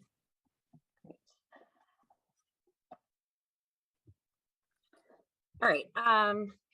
So thanks for having me today. Honestly, for the most part, I think most of you have seen these slides between either the advisory meetings or the finance meetings. But here's the agenda for tonight. I will go over our PSB enrollment over time. We'll take a look at our kindergarten registrations for next fall and compare them to our registration numbers at the same time for some previous years. I'll look at our school attending numbers. So those are the students we were just speaking about with the petitioner around resident students, so students who are school age that live in Brookline. and where they are attending school. And then we'll talk a little bit about our enrollment range for fiscal year 23. All right, so we're familiar with this graph. This shows our enrollment across our reporting periods over time. On the far right-hand side of the screen, and that blue bar is going to be our June 2021 enrollment number. The orange bar, our October number, and the green bar is our most recent number we submitted to the state, and that's 7,014. That's our finalized number. You might remember at the finance committee, it wasn't yet finalized. It was 7,013. So we're one more student for that finalized March number. And that's March 1st. And just to give you an idea, on April 1st, we had 7,042 students. So that's 28 more students than we had when we submitted on March 1st. So we are continuously seeing enrollment or students enroll and register for this school year. Megan Gainey is on the call as well. And certainly if you have questions about that when we get to the end, she can answer them. This slide goes over our kindergarten registrations to date. And when I say to date, I mean by April 1st. So you can see on the table there from each school, what it looks like for each school year. So how many kindergarten students were registered by April 1st compared to how many students enrolled the next October. So for example, the first row in 2018-19, we had 401 kindergarten students registered by April 1st. By the time we got to October, we had 603 students in our kindergarten class. And the percent of those enrolled by April 1 was 66%. So when you average up those percentages on April 1st for each of those 4 years, that brings you to around 70%. So if we're thinking that we're around 70% right now for our enrollment, which is at 363 students registered, will be around 518 or 520 if we're using that method of estimation for our kindergarten class for the fall. Here's those school attending numbers I was talking about earlier. So this is just a little bit of a snapshot. There are some other, I'll say places or enrollments where students can go, but what I've highlighted for you here is those students who have selected homeschool, students who have selected in-state, so in Massachusetts, private or parochial schools, out-of-state, private or parochial, and then the total of all three of those. And the last column, I've given you the change in number from the prior year. So in that first row, for example, in 2017, 22 homeschool students, 1,065 Massachusetts private and parochial students, 17 out-of-state private or parochial students. And compared to 2016, that was an increase of 41 students. So this is based on January 1 of each year. And when I say 2017, I mean school year 16-17, right? Because it's a January number. So we start the school year in the fall. So 2017 is 2016-17. It excludes our BEEP or preschool and our special population. So that's over grade 12. And just a reminder that the highlighted year there, 2021, was the pandemic school year. So you see that number, the number of students who are not enrolled in public school but live in the town of Brookline increased by 264 from that 2020 school year.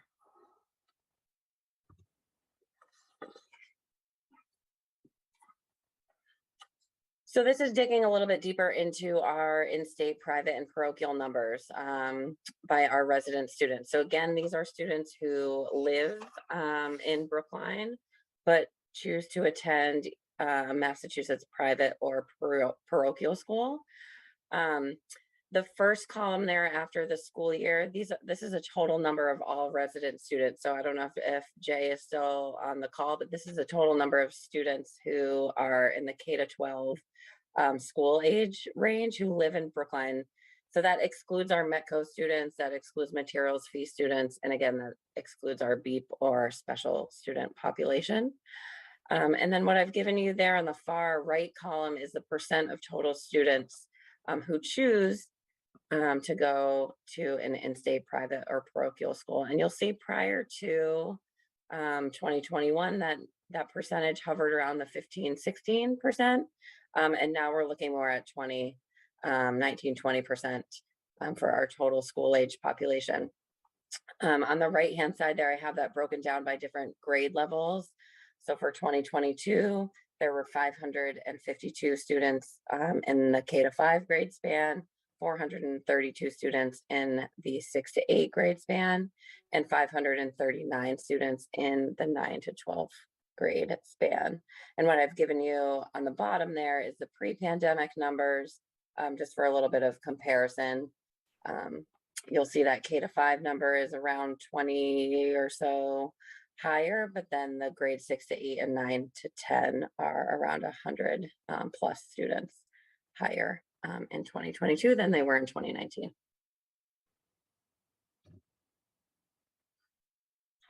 All right, so now we're going to talk a little bit more about looking into FY23. Most of you will remember that historically, prior to when we hired the demographer, we use a progression rate or a cohort survival methodology, which is a progression rate of 5 years. When I ran the numbers this year, I decided to exclude the 2020-21 outlier year where we decreased that 700-800 students. It just pulls the entire progression rate down. So I'm calling it an outlier year and using a 5-year average that excludes that particular year to get our average progression rate. I've included our new housing developments that will be occupied during the FY23 year as indicated by the town planning department. So you can see the 3 different dwellings or units, construction units there. Hancock Village is actually 2 separate places, but they're all within the Hancock Village area. And the number of students that we anticipate coming from each of those locations. So 9 students, 7 students, and 101 students. And just as an example for Hancock Village, I know there's been some questions about the number of units. So per the information we received from the town, it looks like 23 units are 4 bedrooms, 22 units are 3 bedrooms, 59 are 2 bedrooms, and 27 are 1 bedroom. So we use a calculation called the student generation ratio to estimate how many students would come from each of those units. And then we assume a BEEP enrollment at 300. That's where we are right now. Actually, I think we were at 301 on March 1st, and then our SP enrollment at 24, which again is where we were now. So this is our single point projection methodology, again, that we've done in the past, prior to Cropper McGibbon in 2019. Can I ask a question? Can you Sure, just go ahead. repeat? You were giving the Hancock Village numbers. Could you give those again? How many? 4 Oh, yeah, bedroom? sure. So 23 units are 4 bedrooms, 22 units are 3 bedrooms, 59 are 2 bedrooms, and 27 1 bedroom. And again, this is just from the 2 places that will be occupied during the FY23 year. So that I know there's another Hancock Village area that's I think coming online 2024 or 2025. I can't remember exactly when. Erin, do you mind just repeating the 4 and the 3 bedroom numbers? Was it Sure. 27, 23? 23 for 4 bedrooms and 22 for 3 bedrooms. Thank you. Sure. And you're estimating 101 students from those units. Yep, based on our generation ratio is correct. Perfect. Thank you. Sure. All right, so when we average our 5-year progression rates, you can see that the bottom row there shows a system total of about 1 on our progression rate. So essentially what that means is the same number of students who were enrolled in 3rd grade in 2022 will then be enrolled in fourth grade in 2023. Now we know that we have a lot of churn and mobility in our district, so it doesn't necessarily mean that Erin and Megan are going to be enrolled in third grade and fourth grade. It just means that 2 students will transfer from the third to the fourth grade, and that's our What is historical average. What is our churn rate? I'm sorry to interrupt, but you were talking about it. What is our churn rate? That's okay. Oh gosh, I should know this number off the top of my head, but I can look it up for you when I take the screen down and people are asking questions. Thank you. But I think it's very high, Yeah. especially as compared to our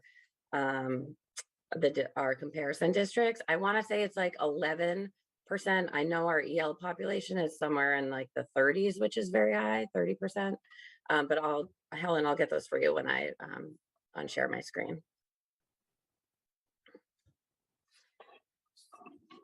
All right, so this is the same slide that we saw during finance subcommittee. So this is using that single point projection, what our numbers looked like in October of this year and what they're projected to look like in 2022-23 at the different grade levels or grade spans, using that single point projection, and again using October 1 numbers as our starting point. So if you get to the bottom right hand side of that table, you see the single point projection at 7,016 students. You know, I have that asterisk there because we're still coming off this global pandemic.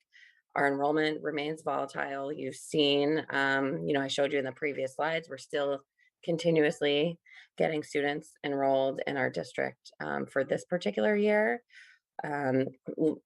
For all of the reasons listed there, right? International student travel, deferring program acceptance, financial constraints, housing costs, our current political environment are all causing some flux in our enrollment and some, you know, uncertainty, I guess, in our enrollment. And so because of this, we've decided this year to use, similar to last year, use more of an enrollment range forecast methodology, using prior year forecasts and some of our historical data. So our low range is going to be that 7,016, which is a single point projection using the 5-year progression rate. Our mid range is going to be an average of 3 enrollment indicators that I'll talk a little bit more about in a slide or two. And then our high range is going to be that Cropper-McGibbon forecast that, again, most of you are familiar with. There's a link there. So if you're looking at the slides from our website, you should be able to click on the link and see the report in 2019 from Cropper-McGibbon. And this just allows for us to plan for our best guess forecast while also remaining sufficiently staffed to respond to a larger number of students if they do come.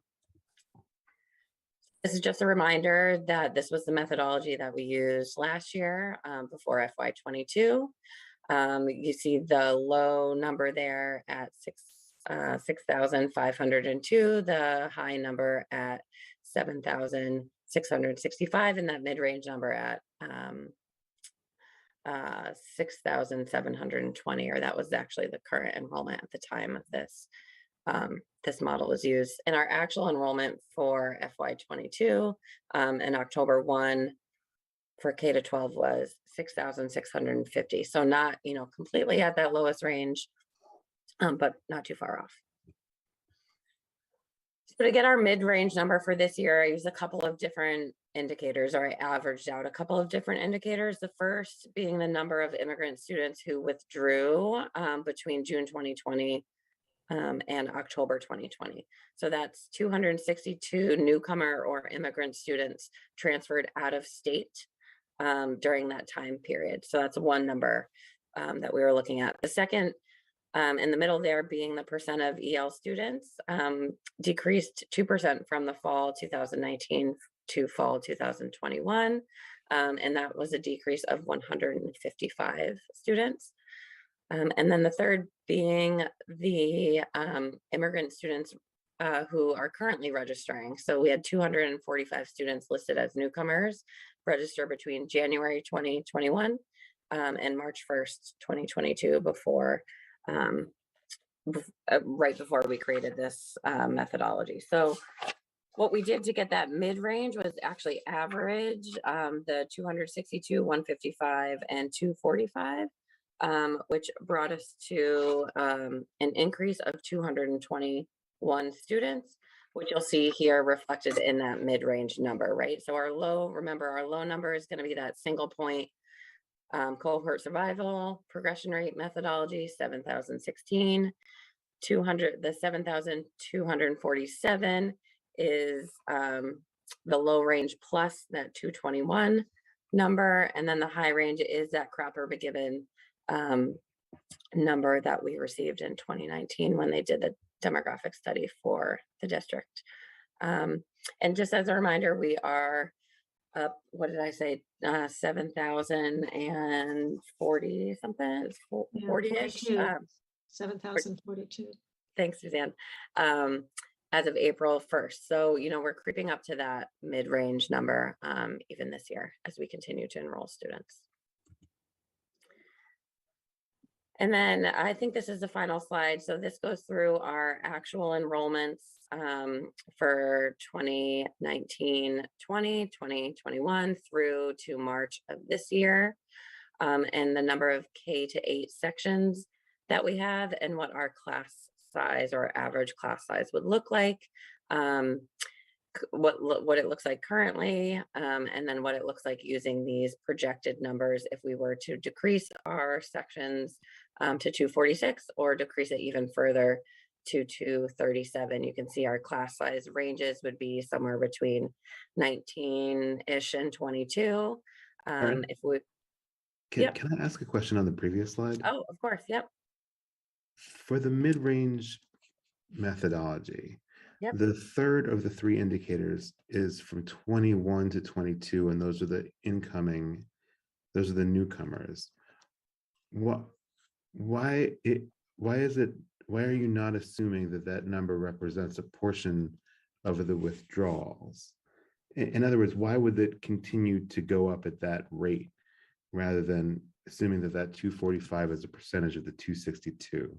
Because we actually do know that it's not, right? And Megan might be able to correct me if I'm wrong, but I think it's less than 10 are re-enrolled students, meaning they were previously enrolled in PSB. I see. So your methodology suggests that that is an accurate trend line, and it's not just recouping the loss from fall 2020. Correct. Okay, thank you. Sure. And we've all talked about this over the last 2 weeks, the impact of reducing our sections to 237 compared to the 246, what that might allow for. And Helen, I will get you the answer to your question and I'll stop sharing my screen. And if anyone else has questions, Megan and I are certainly both here. Yeah, Val? Just a quick one. Have you started to see shifts in the folks coming in from other countries for medical fellowships, for other academic reasons? Have you been seeing Megan in registration? Is this too early generally for when you would see it? Or? So we are, April is a surprisingly busy month for us, which is great news for everybody here. My calendar is quite busy and full of students registering for the current year every day. Many of them are coming from international locations. I will say that not all of them, but a lot of them are coming from countries in which their school year does not align with that of the US. So this would be sort of the tail end of their, what we would consider our summer break. So this is their September. So a natural starting time for those children to start a new school. So they are transferring now. So that's a significant increase. The fellowships and medical programs and other academic institutions, it is a little too early to tell. Those usually start cropping up over July and August for us because they tend to start for the beginning of the academic year, which is September, of course.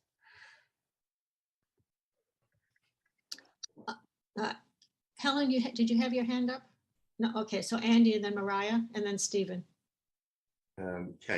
Just a technical question. Do you mind spelling out the student generation ratio formula that you were using for Hancock Village? Just exactly what that is and sort of what the rationale is for that formula rather than any other. Sure. It's an adopted method, research based that we've used for years prior to that Cropper methodology. And so the different percentages. So for a 1-bedroom, we're saying that if there are, I'll just read them off for you first. 1-bedroom, 8.37%. 2 bedrooms, 49.31%, 3 bedrooms, 85.14%, and then 4 bedrooms, 160.61%. So essentially, you take the number of units and multiply it by that percentage, and that gives you the approximate number of students that we believe will be in each of those units. Is that sort of extrapolated from other developments in Brookline, or how tailored is it to our town rather than any other? I don't believe it's necessarily tailored to the town, but it's certainly research based. It's really hard in our town, and this is something you're probably alluding to, the enrollment working group. When we had it in 2018-19, we were talking about this, trying to actually figure out how many students were in each of our units, because they're trying to determine whether or not this is, this actually fits. But let me give you one example. So in Hancock Village, there were 23 units designated as 4 bedrooms. So that 23 multiplied by that 160% gives you 37 potential students.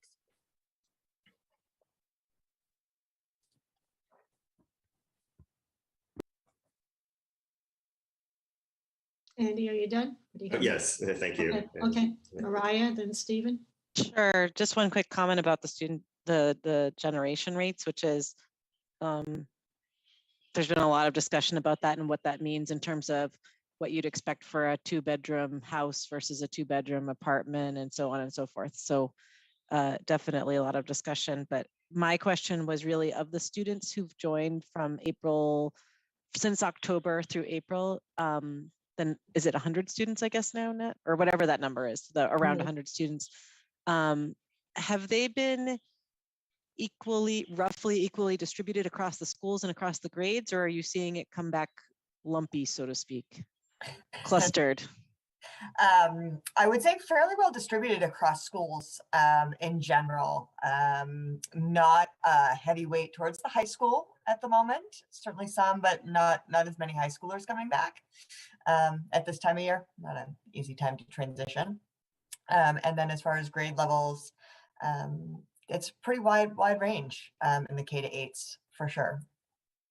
Thank you. Stephen? No? Okay. Helen?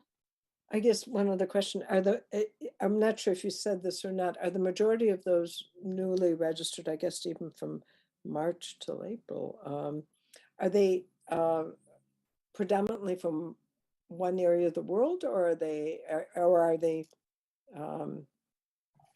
people within the United States? I don't. It's a mix.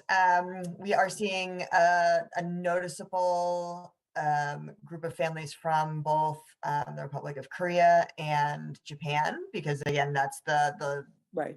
This is where the school year alignment just speaks naturally to a family transition at this time. But we've got folks, we certainly have some families who are coming from Eastern Europe. We have folks coming from within the US, just relocating, bought a house, new job, all that kind of stuff. It's a good mix, certainly of so it's not just one sort of type of student. No, Okay. Some from Spain, some from Tel Aviv, all over the place. Berkeley, California, take a pick. We got them all. Okay, thank you. I do feel like that the increase just in March 1st to April 1st seemed large to me. Is that unusual or is that usual?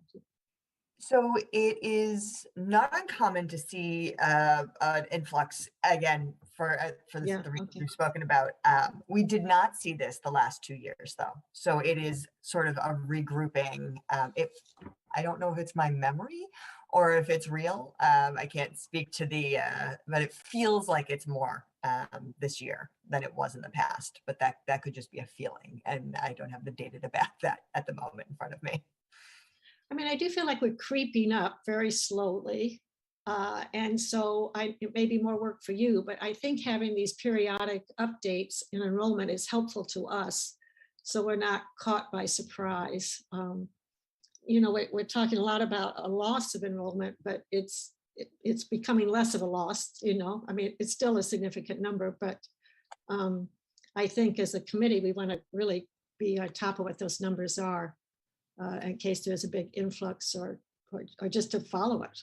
Yeah. And I would just caution that at this point, it's a little ahead of the curve of when we start losing students at the end of the year, folks who transition a little earlier before the end of our school year or report to us that they will not return. So we don't have that data yet. It's a little too soon. Private school acceptances are just kind of floating out. Right around now. So families are making those decisions and they have not been reported to the district yet. We won't have that till significantly later. See, that's why we talked to you, Megan, because you know this stuff and I hadn't thought about that. Thank you for that. Okay, I've got Stephen, we'll go down. Mariah, and then Helen. Stephen? Okay, thanks, Suzanne. Erin, is there a place where we could see your worksheets?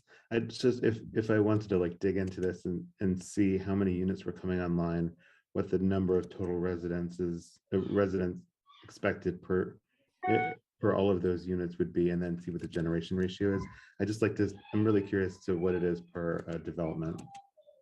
Okay, I mean, I have those, so we can think about how, yeah. I don't want you to produce it, please. Like only if it's already existing, would you mind sharing it? But please don't do any extra work for this question.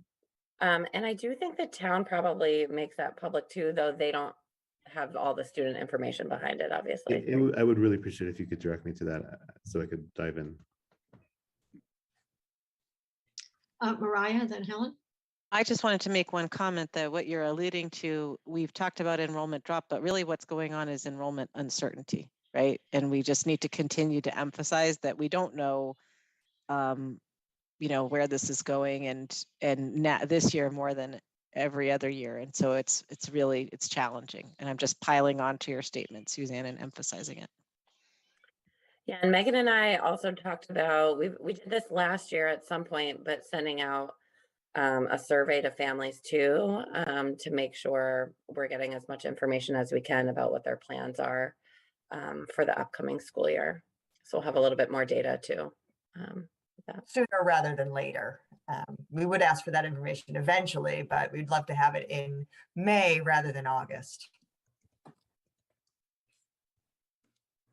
Helen? They answered my question before I asked it.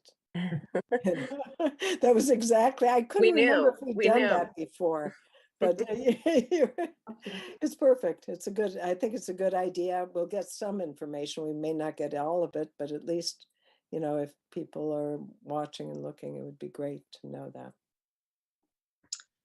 Okay, I don't see any other questions or comments. Oh, Suzanne, can I just answer the churn question? Oh, sure. So for last year, our churn rate was, for the entire district, was 7.7%.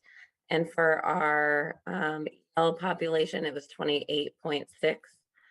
Pre-pandemic, so the 2019 year, our churn rate was 9%.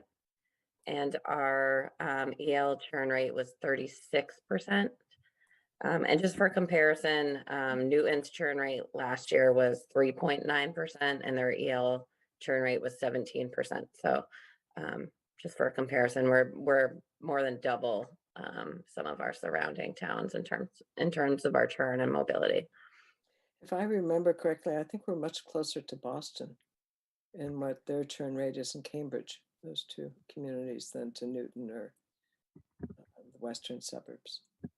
I would think it's for very different reasons, though, Helen. I mean, churn is churn. You have new kids in the school. Right. Churn is the churn. reasons may be very different. Yeah. Gotcha. But teachers have to deal with new kids coming into the classroom, leaving the classroom, Right. those sorts of things. Okay, well, Megan and Erin, thank you very much for that report. We appreciate it. Thank you for the work you're doing. It's important. So thank you. Thank you. Having us.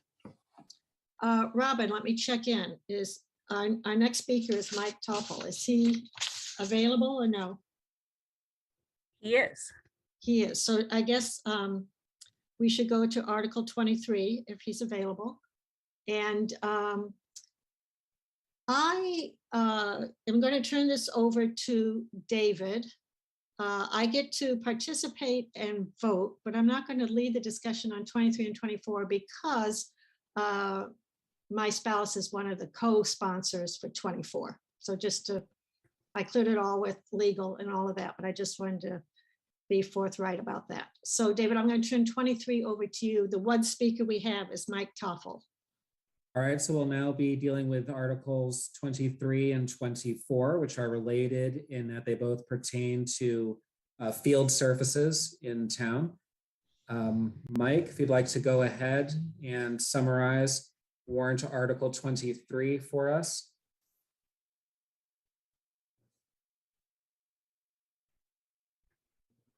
Hi, everyone. Mike Toffel, town meeting member, precinct 8, and a parent of a graduate of Brookline High School and a student in Brookline High School. Thank you all for the work, tireless and thankless work that you all do. Warrant Article 23 is a resolution calling for a town meeting to urge the Parks and Recs Commission to create a task force with experts from a variety of perspectives, including public health, toxicology, environment, athletics, recreation, and so on, in order to propose a policy after reviewing the science that's available of when the town should deploy synthetic turf and when it should deploy natural grass for athletic field surfaces. It's an issue that has been discussed at the town for many years. As you all know, we have several synthetic turf fields, including most recently at the Ridley School, and one is planned and has been planned through a public process at the Driscoll School. It's a complicated set of factors to make this decision. I list 12 factors in my warrant article. I created my warrant article specifically because of the article that is now called Warrant Article 24, which proposes a moratorium on the installation of synthetic turf, which would most importantly affect Driscoll in the near term, and it could affect other fields in the longer term. And their rationale is fairly single-minded. They'll tell you about it, but it's largely based on their concerns about PFAS, a set of chemicals that they'll talk about. I'm also concerned about PFAS and other exposures to chemicals, but I would like to have the benefit of having subject matter experts weigh in on the state of the science and talk about lots of other factors, including physical well-being of our youth and the mind-body connection and everything else that goes along with this decision. The durability, the use of fields.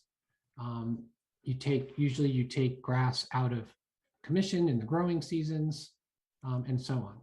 So it's a complicated issue, and my hope with my warrant article is to have the commission create this task force to rapidly review the existing and available science, to wrestle with these competing dimensions, and propose a policy to the Parks and Rec Commission by September 1st, a date the Parks and Rec Commission views as feasible, so that they can then hold a public hearing and create their own policy, whether it's adopting the one recommended by the task force or creating their own version of it by October 15th, which is a time I chose because it's in time if those town meeting members don't like this or others, and they want to propose a warrant article to override that policy, they'll have the opportunity to do so in the fall. The fall is not a stall and look over here while we're building over there. My conversations with members of the Driscoll Building Committee have indicated that there's not much difference in deciding it now versus deciding it in the fall, because they're not actually going to implement the field procurement for many months after that. So my sense is, let's get more information and make a more well-informed decision. Some concerns of mine about general conversation about synthetic turf versus natural grass is that oftentimes the arguments are not actually upfront arguments. And I'll just give you some examples that I want you to consider as you're thinking through deliberations between natural grass and synthetic turf. One is whether, in fact, in various contexts, natural grass will remain natural grass. There are some contexts where it surely will. For example, often you can look at Lars. Lars Anderson doesn't get very intensive use, and it remains grass. You look at most of our schoolyards that do get intensive use, and they are actually not grass, they are compacted dirt.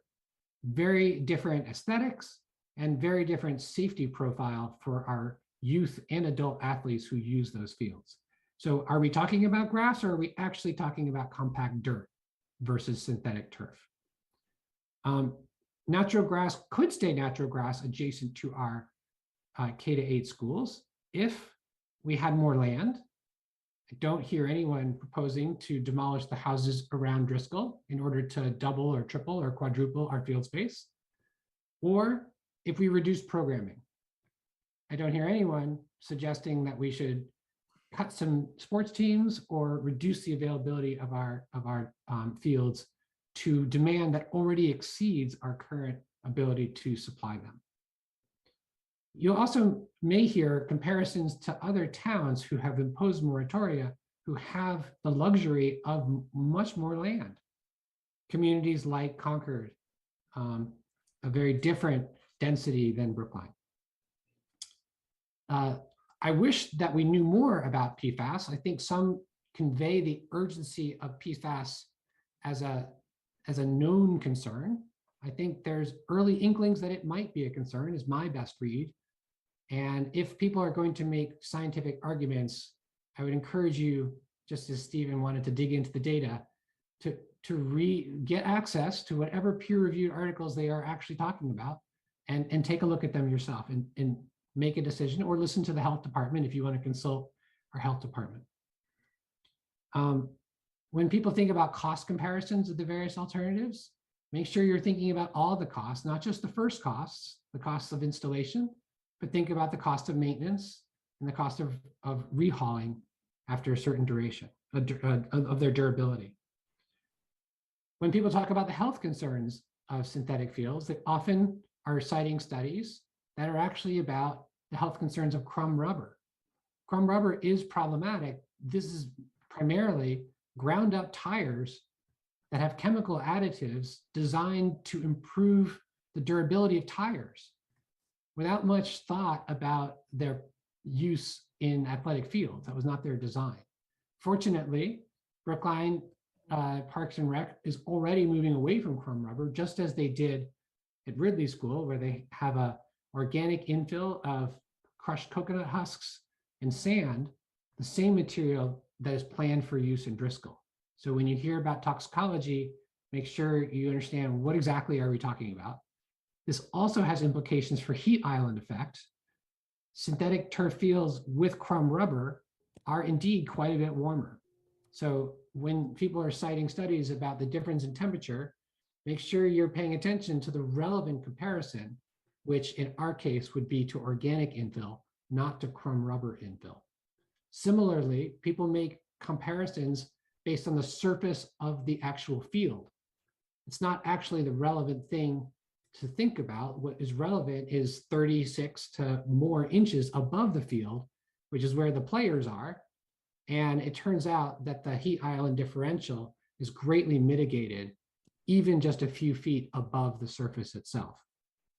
Finally, with regard to injury, old science suggested that first generation turf was problematic compared to pristine natural grass, the type of grass that professional athletes get to play on. But neither of those are the relevant comparison set today. We have second generation turf, and again, often, especially in schoolyards, we'll have compacted dirt. So when one thinks about the injury comparison, again, make sure that we're thinking about the right comparisons. Again, this is a complicated issue. Many factors I've laid on you. I've just tried to give you a sense of the complexity of the issue. And that's why I think the right way to go is to get expert opinions through this task force that I'm advocating for in time for the Parks and Rec to create a policy. Finally, there is a climate crisis. I myself am studying decarbonization as part of my day job. And we do need to decarbonize, but on that journey, we also need to think about prioritizing. Many of us still get in cars every day. Many of us still take airplanes. And it seems to me that where we spend our carbon budget is a reflection of our values. And it seems to me the health and well-being of our youth especially is, if anything, if we're going to spend carbon budget on anything, that should be very high on the list and very low on the things we would cut aggressively in the short term. Thanks for the opportunity to present. I'll be happy to answer any questions. Thank you, Mike. Just an initial question I have, and you alluded to this at the very beginning of your remarks. This warrant article would not be saying that it would only be artificial turf throughout town. It's creating a task force that would explore where to deploy artificial surfaces and where to maintain or deploy natural grass surfaces. Is that correct? That's exactly right. I think, earlier this evening, my view was mischaracterized as being on the side of synthetic turf. I'm actually on the side of evidence-based decision-making, which is not to say that this is, once we get all the facts, the decision will make itself. It is still a policy decision that some body will need to make. But what I'm urging us is to listen to the experts and hear their sense of these trade-offs. That's the side I'm on. Do other school committee members have questions? Stephen? Thanks, David, and thanks, Mike, for this presentation. My only question is, how does your proposal affect the timeline for building at Driscoll? What will happen by October 15th at Driscoll, and will further changes be, Val, you're shaking your head, can any further changes be made after October 15th? So you have members of the Driscoll Building Committee amongst you, right? I think it's probably better answered by them. Help? Yeah. So in terms of flipping a switch to natural grass, that there's no delay in that sense. There is a delay for use of any field space that we have if we were to switch from a very long planning process with lots and lots of community input, where turf was agreed to. It would extend probably by 2 years minimum any utility of that play space, and would have to be designed as well at a cost. I thank you, Val. I'm happy to know that. I'm also looking for an answer as to whether a further delay to October 15th of a decision would extend the unavailability of that space, or whether that doesn't affect it at all. My understanding, based on prior conversations, is that that would not, whether we decide tomorrow or we decide in October, my understanding is that it would not delay the opening of a grass field, for example. Thank you, Mike. That's my understanding. But there is a contract that's been awarded, which would need to get renegotiated in either case, whether if we switch to grass tomorrow or we switch to grass in October, as best as I understand. Suzanne? If I could just add one thing about Driscoll and Ridley, just for the school committee members. yes, we do have an artificial surface at Ridley, but there is also grass, there's also trees. I mean, it's not like that's the only thing we have there. The playing fields are for playing sports, basically, or doing things in groups. But there's many other surfaces around in our playing areas that that do have grass or other trees, etc., bushes. Suzanne? Yeah, I mean, I just, two thoughts. I mean, it is possible that, I know Val talked about a couple of years delay in using the field, but it's possible that we could do something like have sod put down or something that may be an alternative to doing our own planting, that kind of thing. So I would think about that. I also would like to point out that when we initially talked about the fields at Driscoll, that was several years ago. And, you know, as Mike is pointing out, new information is coming out daily about, you know, the downside of artificial turf. So it's not that anybody made a bad decision or the wrong decision at the time. Maybe it was, we just weren't aware, but it is time to rethink, I think, take a look at the data and the science. And it has changed. It's changing almost daily. So I'm very concerned about PFAS and about having our children playing on that, and that is what they're playing with on every day. And I'm thinking of the little kids and the big kids and all those kids.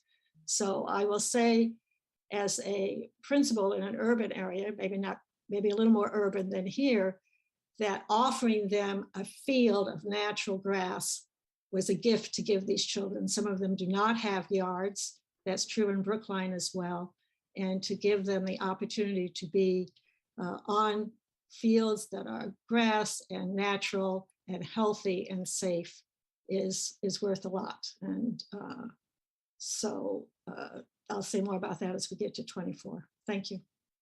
Mariah? Was I next or was it Helen?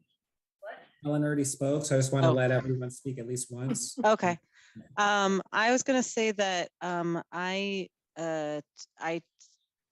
have a lot of concerns about artificial fields.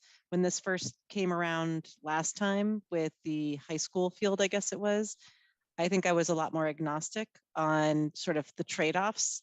Certainly, I agree with what Suzanne says, which is that the science is evolving rapidly and the concerns are mounting. But I actually do appreciate your approach to this, Mike, which is to be very evidence-based and to consider this wholly, because there are impacts, and I think that we all need to understand the impacts and the financial impacts and everything else.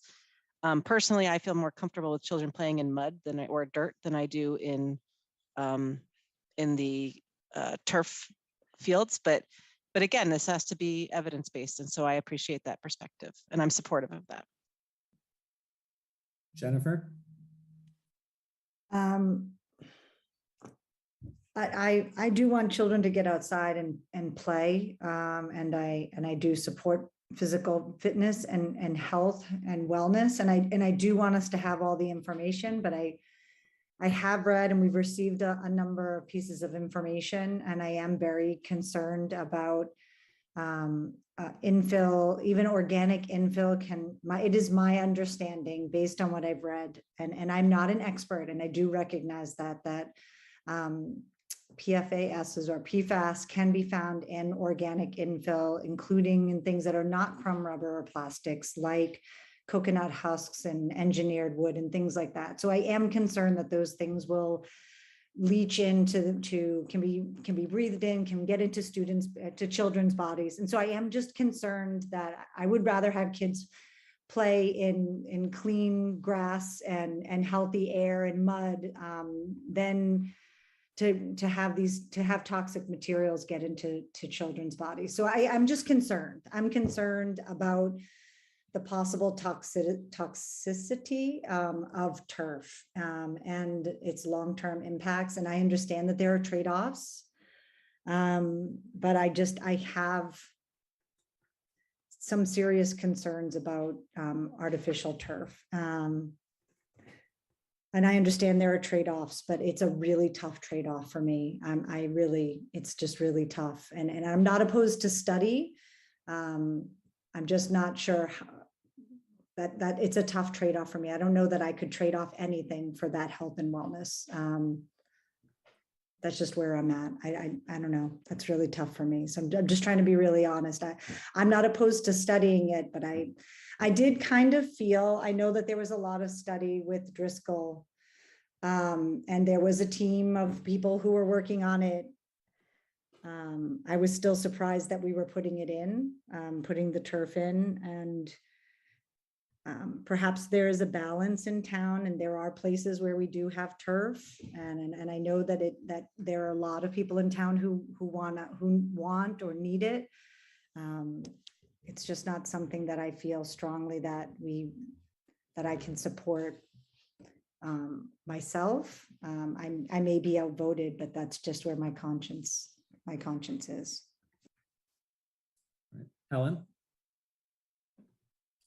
Well, I definitely support Mike Toffel's article. I think we really, as school committee members, need to think about students. And I understand what you're saying, Jennifer. I understood what Suzanne was saying in terms of, the possibility of there being problematic. That's part of the reason that we're doing, that Mike would suggest doing the studies. I also think you have to, I've been looking at our fields for a long time, and they are a mess. If we lived in Wellesley, I don't think we'd have this conversation. If we lived in Concord, we wouldn't be having this conversation, but we don't. And our kids don't, and they don't have those opportunities. They can join, for the kids who are wealthy, they join the club sports and go out to some of the other places where they do have the fields, but kids who aren't, don't have that opportunity. This is the one time that our kids are able to go out, play sports, play with their friends, and be able to have a surface that doesn't, cause them to get hurt or mud. I mean, Driscoll, from the time that I've known it, has been a mud field. It has never had grass. Even sod, Suzanne, doesn't work. I mean, we've tried that at Runkle. When you have thousands of feet going over grass, it just doesn't work. And I remember even at the high school, they did not recommend that as the surface to put down. They kept I think it's going to be 2 years, Susan. How long is it until the kids can play on that field? I can't even remember. It's at least 2 years that needs growth. And even then, I will be willing to bet anybody here that within 4 years max, we will have mud there. So all those people who want to have, picnics on mud, sure, that's great. There is grass around the sides for people to have picnics on. We're talking about part of our athletic program, part of the things that help our kids to experience the whole child. So I guess I've said my piece, but I can give you more and more examples around all of our schools where basically kids are playing in dirt and mud. And if they're not, the fields are out of commission. I mean, just the other day I was looking on the town website, and all the fields were closed because of rain. Well, you can't play sports and get better at it if you can't practice, and you can't practice when the fields are closed. So. Jennifer? Jennifer, you're on mute. My apologies. I hear everything you're all saying, and it hurts my heart. I really hear what you're all saying. I feel it. It's just that we've just spent many, many school committee meetings hearing from students and community members about sustainability in climate change. And I understand that this warrant article is about gathering that data, Mike. And I just want you to know, Mike, that I really understand your goal is to gather information, and I respect that. And I believe in gathering information, and that's important. And I feel like I feel informed, and I'm not opposed to gathering more, but I hope that in this process, wherever this goes, that we all keep in mind that our students have been asking for us. And I hope we all keep an open mind about we need to also keep in mind the long-term sustainability of our planet and climate change. And like also keep in mind that is a really important part of this puzzle, and that we all need to make good choices about what's going to happen, and that this is part of that puzzle. And maybe it'll all work out, and maybe we can all have the turf that we want, and it'll all work out. Maybe it's all going to be fine, but we've made a commitment, and we're running out of time, and that's all I'm going to say. Just maybe it'll all be fine, but maybe it won't, and maybe we have to find a compromise. Susan? Thank you. And Mike, thank you for this warrant article. I think the idea, this might be because I have senioritis or this is my second to last meeting, but I think one of the things I worry most about in this town is the false allure of magical thinking, which is what is the alternative, and kind of compared to what, I guess, is what I would ask. And what has been clear to me is that not having fields for our students has a significant health impact on them. And it's not clear to me, which is why I'm interested in Mike's idea, but it's not clear to me that the incremental impact of fields, the way that Brookline does them, is worse than the impact to their physical and mental health of not being able to have outdoor games. And so I think if we look at just a slightly different way to say something that Helen said, which is that if the comparison in your mind is between a lush, beautiful, lawn in Wellesley versus plastic grass, that's a no-brainer. But the problem is that's not our option. And so somehow, like, I fundamentally don't believe that people are making that trade-off in their minds, and the dirt, truly compacted dirt, which is what the students are playing on, and mud and closed fields as the alternative. So I just really worry a lot about magical thinking and what the alternative is to turf. Because I think what I saw through the public process at Driscoll is parents who have been advocating for well more than a decade for a turf field, complaining about the field at Driscoll and its lack of playability, and the fact that many of the parents who are affluent enough send their kids out to private clubs, and those kids get to play on turf. Kids at the park school get to play on turf. They're just building a new turf field. Kids at BBN are building a new turf field. Like all these other places where affluent students can go and parents can bring their kids, this is a public amenity that we are providing, and it's just fundamentally not a lush, gorgeous lawn compared to plastic grass.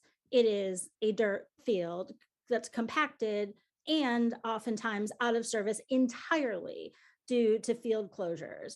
And so I guess, yes, of course, there are health impacts, but I honestly don't believe that the conversation has been particularly fact-based. I think that it's been like people that are, so for example, are the environmental impacts of these small patches of turf bigger than, let's say, other forms of PFAS exposure that students are experiencing? Are they substantially different? Are we making a substantial difference? Or is this kind of a rounding error on some of the exposure that they're getting in other places? I mean, is it good to have an incremental amount? No, but if it's a rounding error based on some other things and the trade-off is so high, I feel pretty confident that it's really a complicated thing. And so while I appreciate that there are some people who are happy for their kids to play in mud, there are many people who are not. And there are many kids who aren't. So I guess I just worry a lot about magical thinking. And so one of the things that I really appreciate about this warrant article is trying to kind of deconstruct some of that. So thank you for that, Mike. All right, Stephen. And then after Stephen, I do want to be able to bring in our petitioners for warrant article 24, but I also want to allow any school committee member who hasn't spoken yet or only spoke once briefly to get a turn before we move on. So go ahead, Stephen. Thanks, David. I was just going to ask you to pause the discussion to move on to the petitioners for the next warrant article, because I think we'll have a more rounded debate that way. I also just have to say, I think characterizing the petitioners of warrant article 24 as guided by magical thinking is a mischaracterization. I think they're guided by a sincere conviction that there is emerging substantial evidence of toxicity in even Brockville. So there may be people from all around the spectrum who are attracted to one or the other warrant article, but I do think the petitioners for both articles are bringing this forward in very good faith. That said, I would love to hear from warrant article 24 petitioners as well. All right, Andy, did you want to be heard now, or would you like us to go ahead and move on? No, I'd like to hear from the warrant article 24 petitioners. Okay. All right, so we have Clint Richmond on, so go ahead, Mr. Richmond.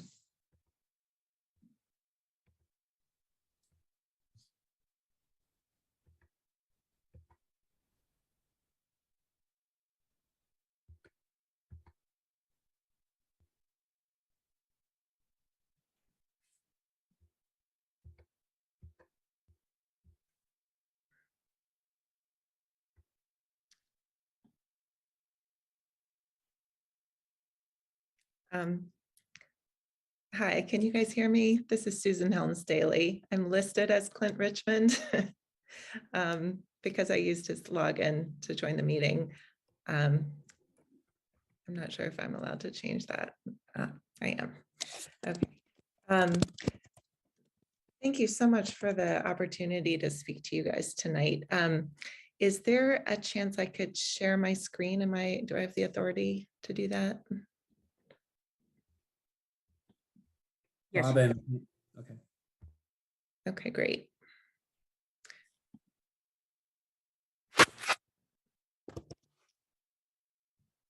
In the process.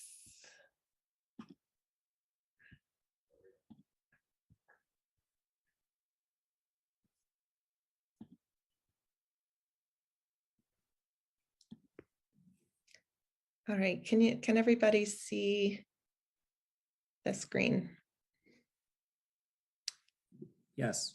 Okay, great. It's in, we can see the speaker mode, Susan, where we would see the notes. So you might want to change it to like the other view, maybe the use slideshow view.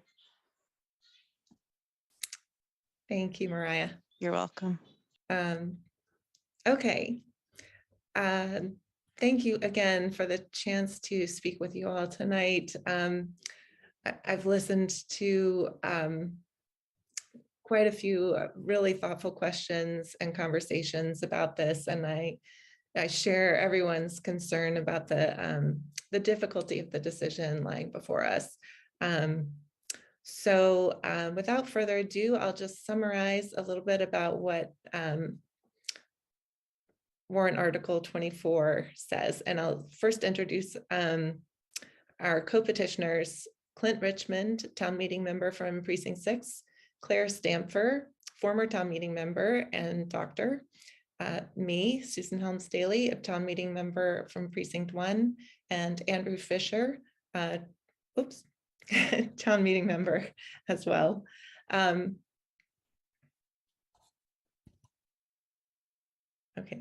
do you guys, I'm sorry, I'm just trying to allow myself to see the whole screen. Does that change your view?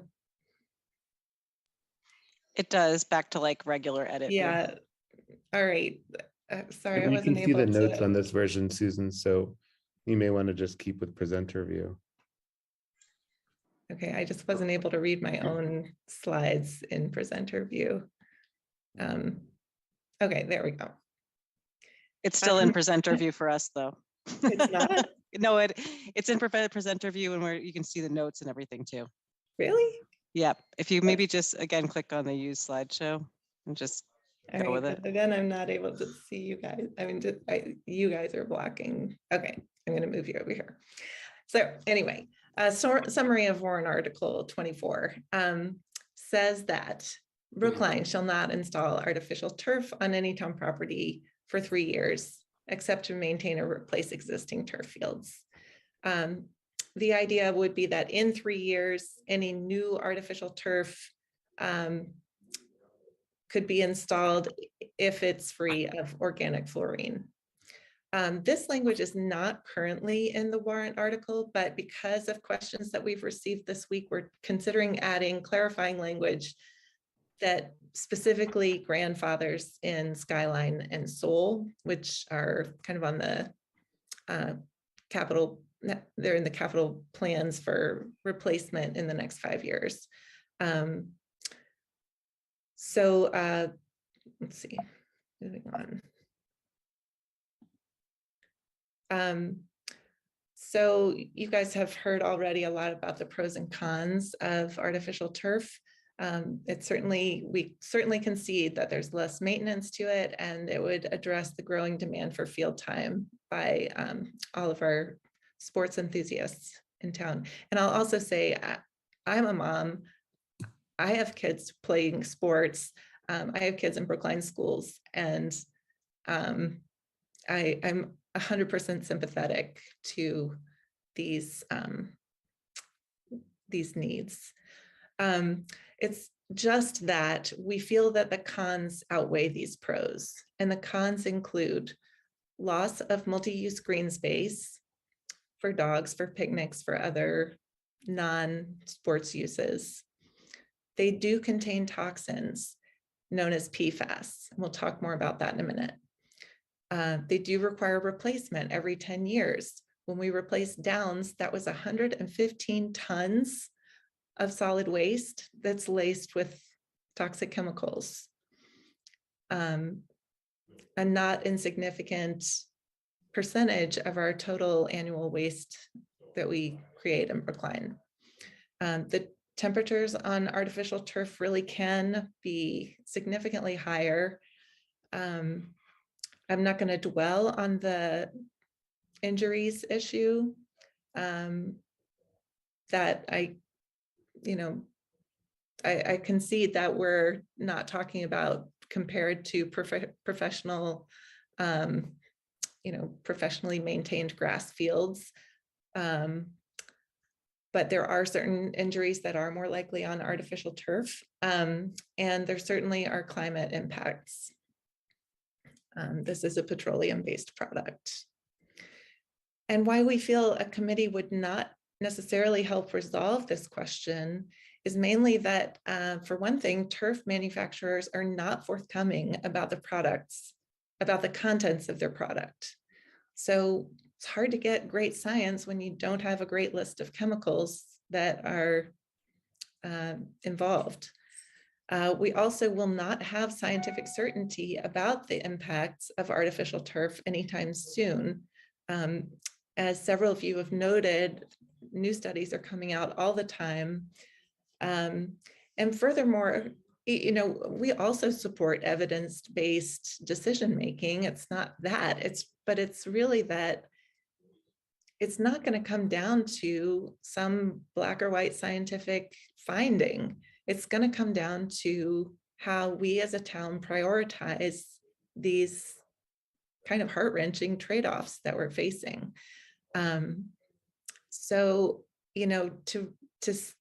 To speaking of magical thinking, I mean, to think that a committee could crystallize those really difficult personal values-based decisions in some simple way in 4 months is just doesn't feel realistic.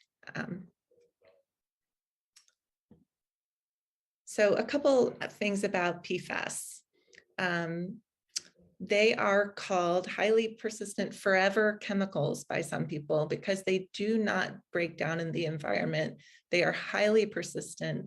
They can't be removed or anything. Once they're there, they're there.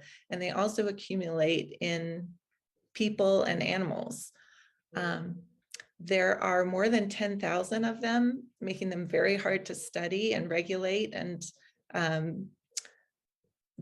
but there are no known safe exposure levels of them.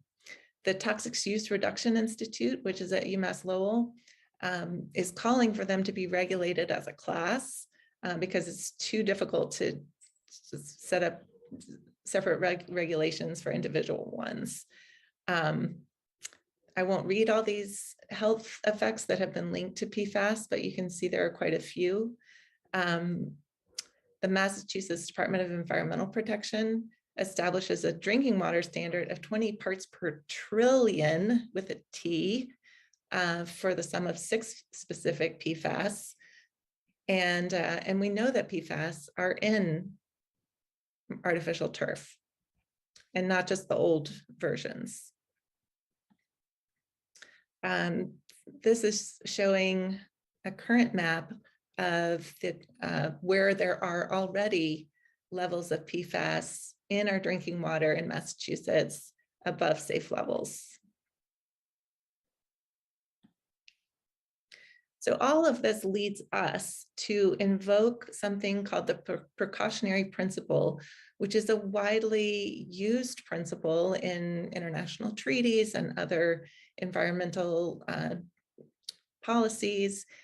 And it goes like this: where there are threats of serious or irreversible damage, lack of full scientific certainty shall not be used as a reason for postponing cost-effective measures to prevent environmental degradation.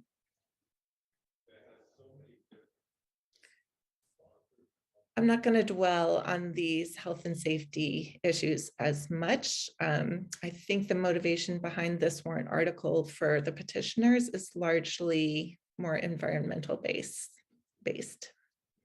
But I will share that at least 4 other towns have considered or are considering bans or moratoria on artificial turf. You have heard and will hear again the argument that, well, these are different towns, they have more space, they have the luxury, and they have the luxury of saying no to artificial turf.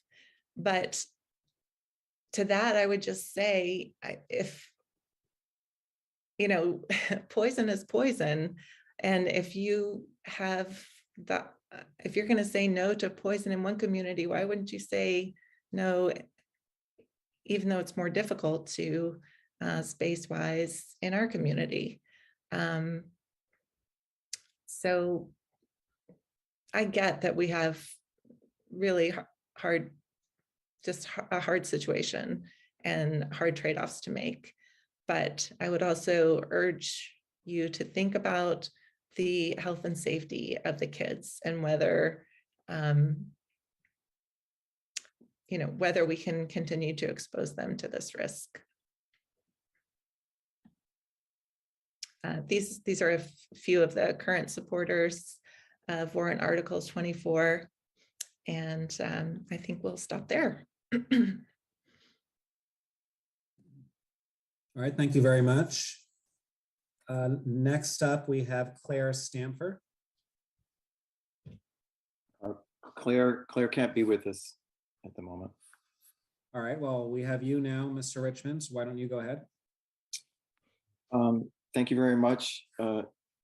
Chairman. My name is Clint Richmond, town meeting member precinct 6, and former high school soccer player myself, Pierce parent of 2 children, former Brookline youth soccer coach. And but as Susan said, you know, our main priority is preserving the environment and providing a safe environment for our children. And the issue, well, when we filed the article, we didn't know how many fields would be affected beyond Driscoll, and it turns out there aren't any, but we are allowing a complete replacement cycle on all the 4 existing, or some of them are new, so you don't need to replace Ridley, but of Downs, Skyline, and Sewell. So those will be available for at least a decade. And we were hoping that maybe either turf will become less toxic, or, you know, maybe there'll be a return to grass, or maybe with CPA and a little more financial determination, we might be able to enlarge some of our playgrounds and fund more parks, because there are 11 where Driscoll is. doesn't have any other parks that are very convenient. There's Corey Hill, and this is the only other one. But yet the new Driscoll, unbeknownst to almost all of us, was that it's going to be completely hardscape in effect. There's no I mean, in the playground area, there's no grass. Like there's not much grass at Ridley, but there is some grass that you can stand on. I mean, I appreciate trees and bushes and so forth, but I don't consider that really offering an option for everybody. So as a parent, we didn't have any turf fields when we were at Pierce School, and I would be hesitant to I don't even know how we could opt out at Driscoll. If are you going to allow parents to say, look, I don't think it's safe for my kids to play on turf fields? How could that even happen? And what would that mean to them socially? But there are other spaces at Driscoll. They can play foursquare on asphalt in the rain, and they can play basketball. There's play equipment. It's not like if the small field, whatever it is removed, that suddenly kids aren't playing and they're locked in the cafeteria or something. So but the exposure to children is extremely important, and we have enough information to know that these are forever chemicals, and there are no environmental benefits to turf. And I don't really think we have the right to introduce synthetic chemicals that are based on very complicated chemistries like chlorine and fluorine and so forth that are found in turf, and say, well, the risk is, we can manage the risk, and we're fine here in Brookline, but there are upstream impacts, whether they're climate or to the workers who are making this plastic in places like Cancer Alley in Louisiana and in Texas. We're just saying it's okay for those workers to keep suffering. And we really need, we talk about a holistic view here. We really need to be taking a holistic view of the environment. And there are a lot of children, and we've heard from this even at Driscoll and Driscoll parents who are not unanimous about this and do share these concerns. So I guess that's sort of the summary of my addition. Thank you very much for allowing us to speak tonight. Thank you. Next up, we have Andrew Fisher.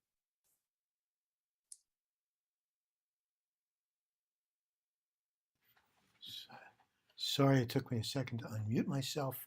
I want to thank you for letting me speak. This is the first opportunity I've had to speak on this issue. That's, even though I'm a town meeting member for many years in Precinct 13, I live 5 doors away from the Driscoll School, which I think, and I own my house, have for 34 years, and I think that entitles me to certain notices, which I've never received, about the decision to pave over the playing field with a artificial toxic surface. I raised 3 kids in my house who enjoyed what was derogatorily called the mud of the grass field, the grass playground, where I taught my son to hit a baseball, where I played soccer with my kids. I've been a soccer coach, and I know what it's like to play in different weather. This is New England. But I also know what's happening to our planet, what happens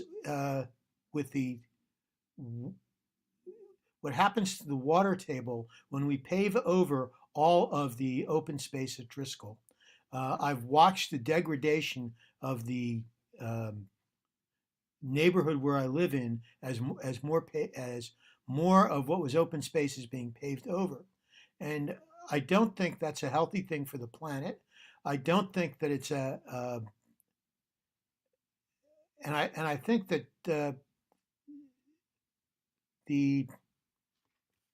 excuse me a second.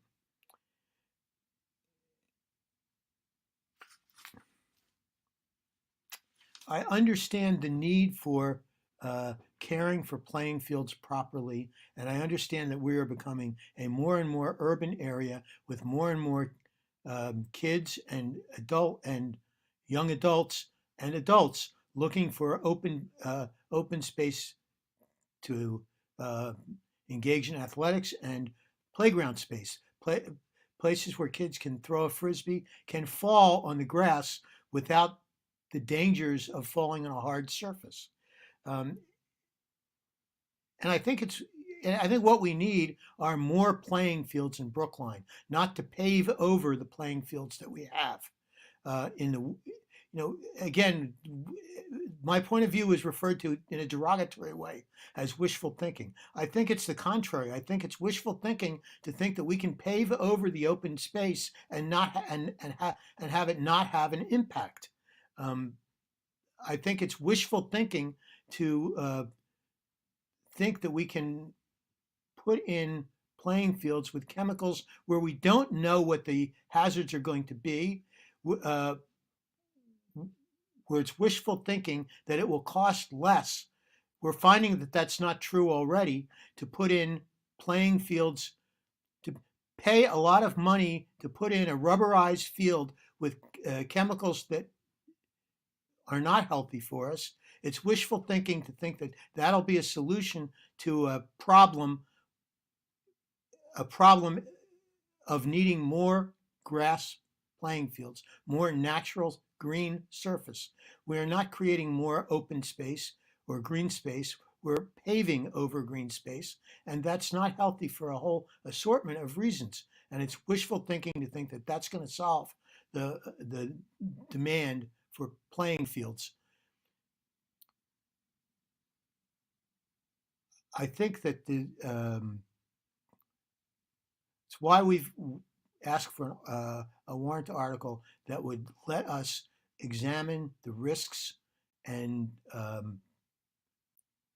find a solution. But I think really the only solution is we passed the Community Preservation Act, and one of the reasons for that was to fund more open space.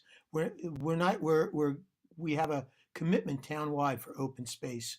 And what we're doing is we're eliminating the open space. We're eliminating the water drainage.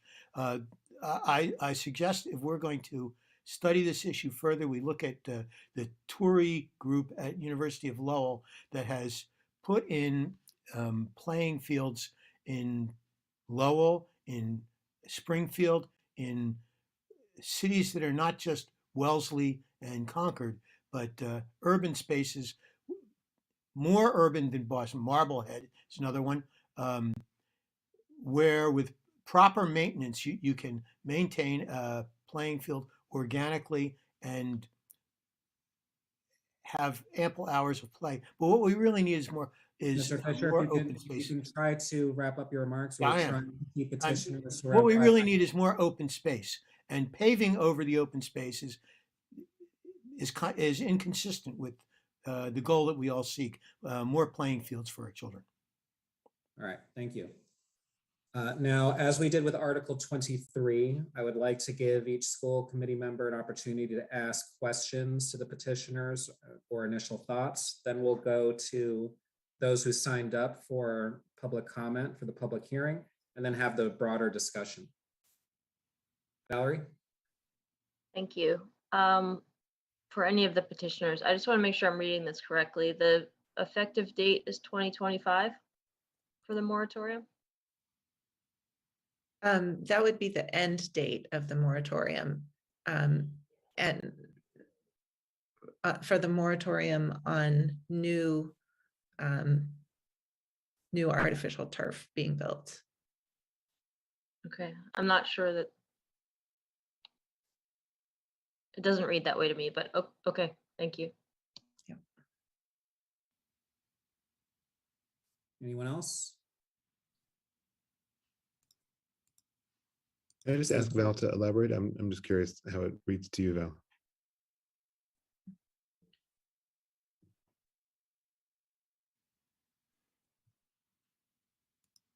Beginning June 1, 2025, any new or replacement turf or town field must be free. That sounds like the effective date to me. I don't see an effective date anywhere else. I may be missing it, but I don't see an effective date. That's the B part. The A part takes effect upon passage. And that says that has the 3-year moratorium text in it. With an exemption for existing fields. Okay, thanks. All right, Susan, go ahead. Yeah, so first of all, thank you for continuing this conversation. I just want to correct a couple of misperceptions. First of all, I think there was a statement that was made that this was done unbeknownst to anyone. There were at least 6 public meetings that happened both at the Driscoll Building Committee, the Driscoll Field Committee, the school committee, and elsewhere. And there are documents that have been in front of town meeting that mention, so the idea that this is sort of unbeknownst to anyone is not actually accurate. The second thing is, and as all the notices that were sent out that are sent out to abutters are sent out. So I don't know if there were abutters who are part of that didn't get a notice, but that's not, that they all did, frankly. The second thing is I think I'm not totally sure I understand the argument that says that we shouldn't have a study committee because there won't be a scientific consensus that this is bad. So I might have misunderstood that. So it'd be helpful if somebody could clarify that for me. I think the last question is if, and I mean this sort of in a respectful way, but if this really is such an urgency sort of thing and kind of a do or die thing that we're willing to sacrifice a whole lot of other things for it, I guess I'm not sure I understand why we're exempting anything. Like, why aren't we kind of ripping out Downs and Sewell and Skyline now, let alone replacing them as turf? So I guess I'm trying to figure out, I'm hearing both it's like kind of an emergency and this is like such an enormous health hazard and an environmental hazard. We have to stop it immediately, no matter what the, kind of cost to the Driscoll project or cost to the taxpayers or cost to students' health. But I'm also hearing it's not that bad and we can replace these 4 fields and frankly, there's not a scientific consensus. And so we shouldn't have a study committee. I guess I'm having a hard time understanding what the presentation we just heard. So maybe somebody can clear up some of that for me. Mr. Richmond, if you'd like to answer. Yeah, Susan, thank you. I have spoken to members of the select board and the school committee, and many were unaware that this project was going to be turf. I actively supported the Driscoll override. There was no presentation there that it was going to be turf. We know that turf was a hot issue because we just restricted it at Cypress, which is another school site. We have Ridley, which is a school site, and now we have Driscoll, which is a school site. So we're preserving the ones that people have an option of opting out of, which are the existing fields, which are primarily the full-size ones that are used by sports programs. The Driscoll school is only 1/3 of an acre. The Ridley school is only 1/2 an acre. These are small fields. I think they deserve to be dedicated to children and their safety and their access to nature. Why a study committee? I think why not? I mean, I think study is going to continue. The DPW is doing a great job in terms of investigating, but they are in a difficult spot having to please so many stakeholders, and there's a lot of demand for organized sports. So I think they probably don't want to be the decider. So we're helping this because we do think it's an emergency. But we still will need a study committee because we're not going to rip out those fields. And then some of them are still crumb rubber. So we're still exposing our children. Maybe we should be talking about, maybe we should, not be using them so much. And in 10 or 12 years that maybe they will be replaced with grass, as I said. So, we're trying to, in the spirit of some sort of compromise here, we're exempting the existing fields for, effectively 10 years. And hopefully there'll be new technologies then. I mean, I don't know, maybe they can do it without PFAS, but we've got to start just like with climate. We got to start eliminating PFAS where we can. There's probably also PFAS in other places like the foam, padding that's underneath the playground equipment, but we're not going after that. There's ADA considerations and other considerations there. So, but with the grass field, that's our only option. Mr. Fisher, was there anything that you wanted to add to that response? Yes, that as an abutter, I received no notice. I received many notices of meetings, and I looked at the agendas carefully at these meetings, and never once was there anything about artificial turf. There was a general category called playgrounds, which was not notice of the intention to rip up all the natural surface, all the drainable surface, and replace it with paving, which is what this is. Okay. And a notice of a meeting that says playgrounds doesn't tell you about artificial turf or the intention to do that. So the notice just wasn't there. We wouldn't be here in this situation if it were. Many of us would like to see more aggressive measures taken, but there's political limitations, and we're doing what we can do in a crisis. Part of the political limitations are the questions that we're receiving now. But I think it's fair to, I challenge I would like to see a notice. We've gone through, Clint and I have gone through pretty carefully, and I think it's pretty clear to say that this has never been noticed, artificial turf as a particular topic on any meeting posting. One thing I would add, just one sentence. Every member of the Brookline Green Space Alliance, which is such a supporter of parks and works closely with Park and Rec, had no idea that there was turf at Driscoll until June of last year. Not a single one. You can shake your head, but they didn't, and they're opposed to it. So when our friends groups who are donating money to Parks and Rec and to DPW are opposed to this, I think that's a serious sign. Helen, go ahead. Well, I take exception with that because I was actually on the Driscoll. We formed a separate committee to look at the playground together with Parks and Rec. So because they're the ones who have to take care of it. And that was noticed, and Parks and Rec spoke about it. So it was not just on the school's agenda, it was also on the Parks and Rec agenda. If they didn't pay attention, that's, not, nobody was trying to put something over on someone. And I think that's sort of what you're implying. That was not the case. It never was. I guess, I certainly agree with all of you who say we need more parks and more fields. There's no doubt in my mind, we do need more. But I don't see that happening for this generation of children or for the next generation of children. I may be wrong, who knows? Maybe Pine Manor will give us all their fields and we won't have this conversation. That would be terrific. Problem would be getting kids there, but we'd have to use gas to get them there.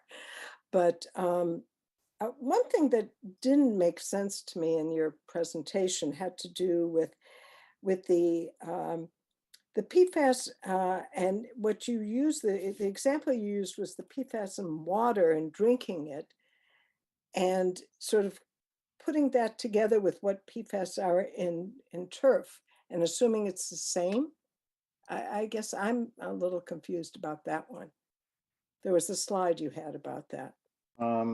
So there are 12, as Susan said, there are over 10,000 PFAS. We're only regulating 6. We can only test reliably for a couple dozen.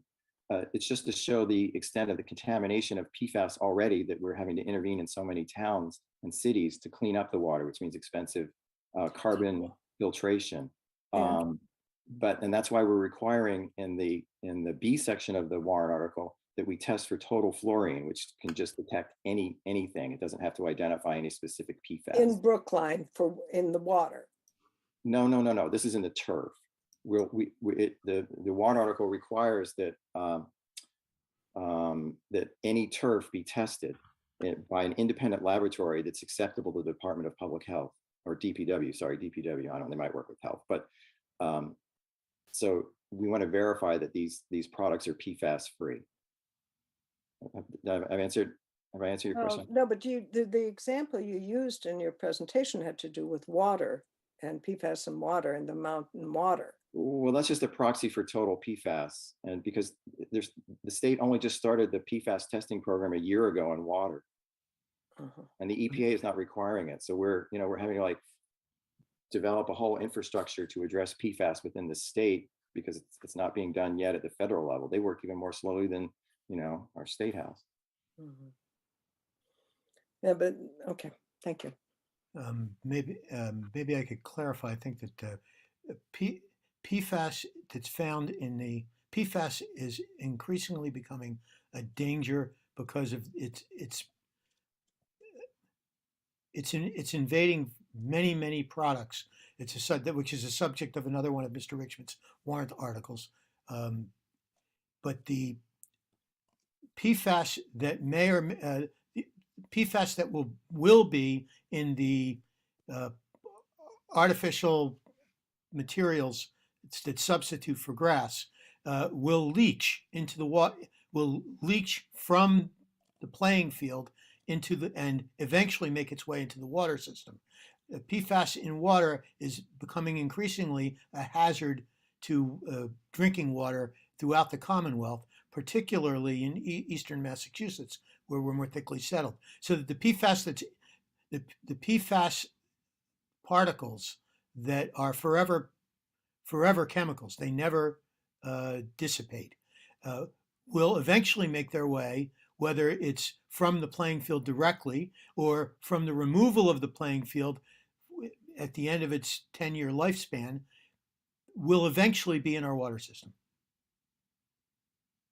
One of the PFAS that's found in the field, and we didn't bring up the chemical slide because we thought you wouldn't enjoy that, but PFBA, which is found in the downs turf blades, is regulated in Minnesota. So they started with the 6 worst. So we expect that they'll be regulated as a class, as TURI, the Toxic Use Reduction Institute at UMass Lowell, is recommending, and the EPA is doing somewhat in terms of like at least measuring and reporting production, but they haven't delved into protective measures. All right, thank you. This discussion is lasting a bit longer than we had timed for it. Do any other school committee members have some brief remarks or questions? Or are we ready to move to our public comment portion where we have 3 speakers? All right, seeing none. Robin, if you could promote Kyla Bennett.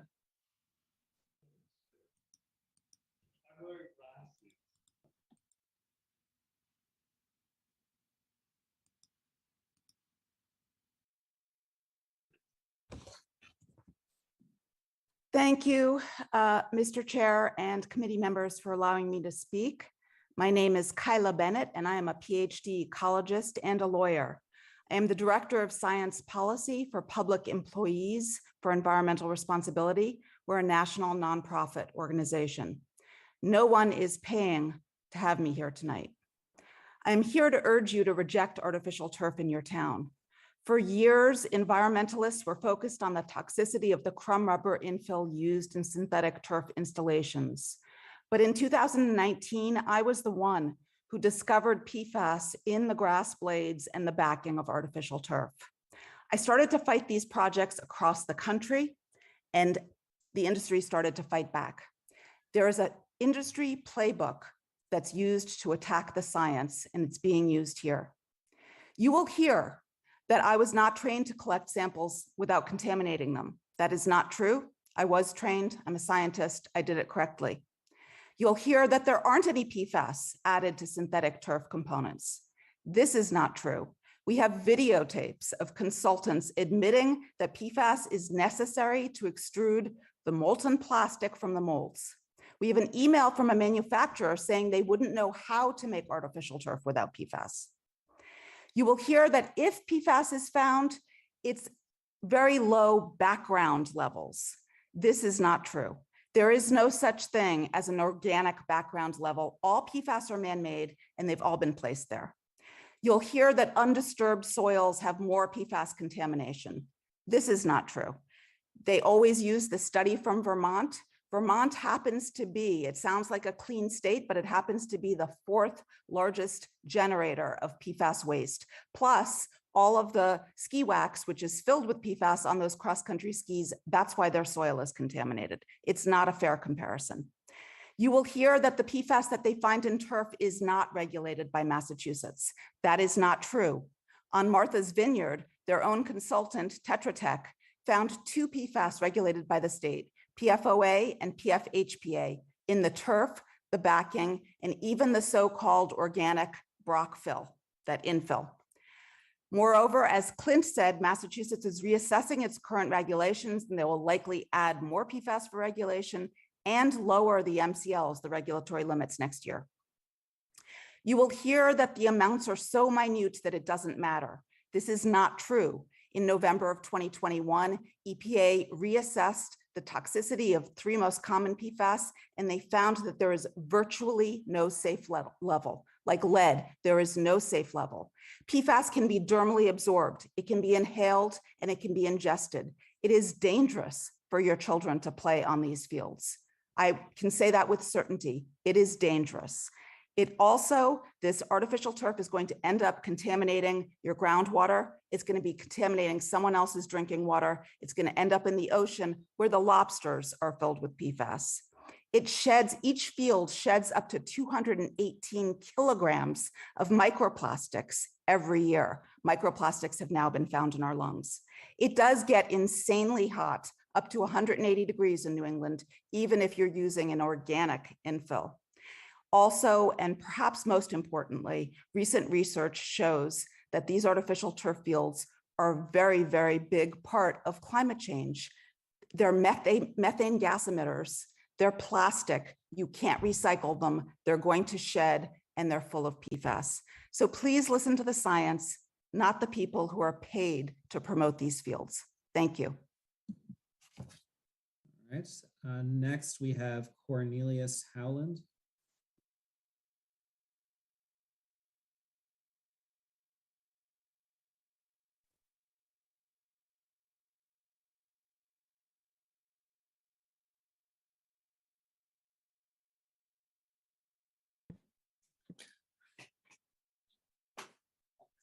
Hello, everyone. My name is Cornelius Howland. At the outset, I'll say that I am a resident of Roslindale. So I'm not a Brookline resident. However, I grew up on the Brookline line. I spent hundreds or thousands of hours at Lars Anderson and other Brookline parks. My son, 9-year-old son, goes to the park school, which has been mentioned actually. And I've been spending, one reason I'm here is I've been spent the last year trying to persuade the park school not to install the turf field, which they began construction on this week.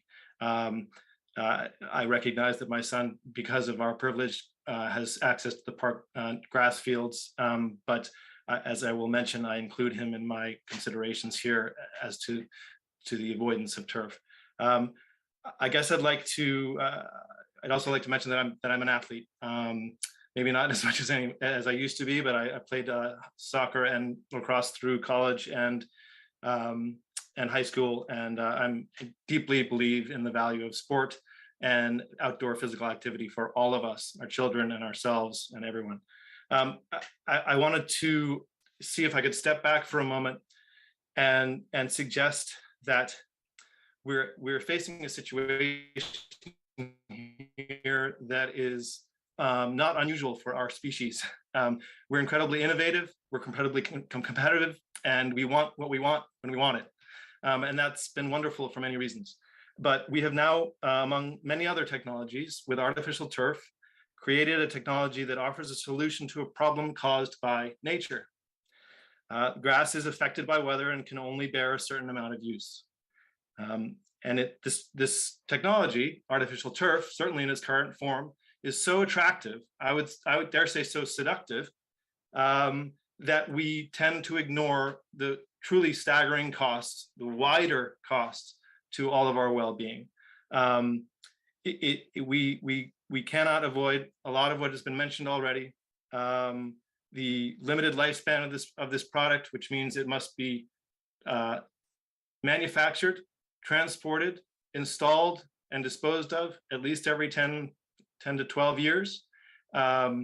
So we have to look in terms of environmental impact, carbon impact, waste impact at that, what is essentially a subscription to fossil fuel heavy consumption, beginning with the installation of any single field. I think, as been mentioned, we must note that it cannot be recycled in any meaningful way, despite the claims of industry. There are a few recyclers in Europe. There is one potentially opening in Pennsylvania sometime in the next decade. Otherwise, it must be repurposed, which is arduous and impractical, and the rest goes to landfill and incinerators. I'd like to also say that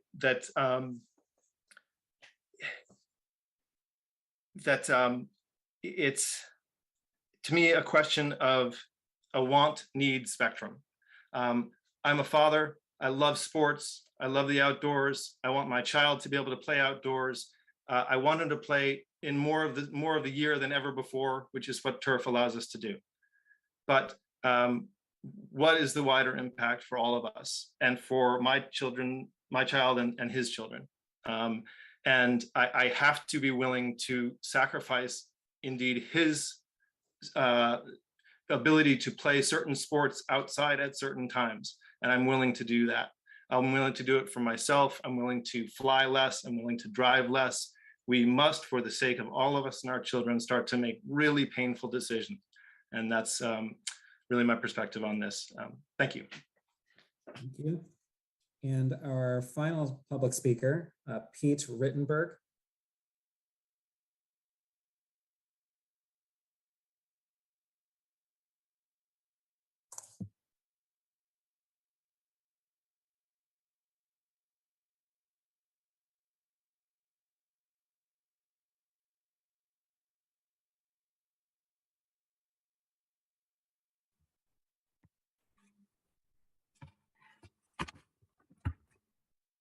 Hi there, can you hear me? Yes, go ahead. Good.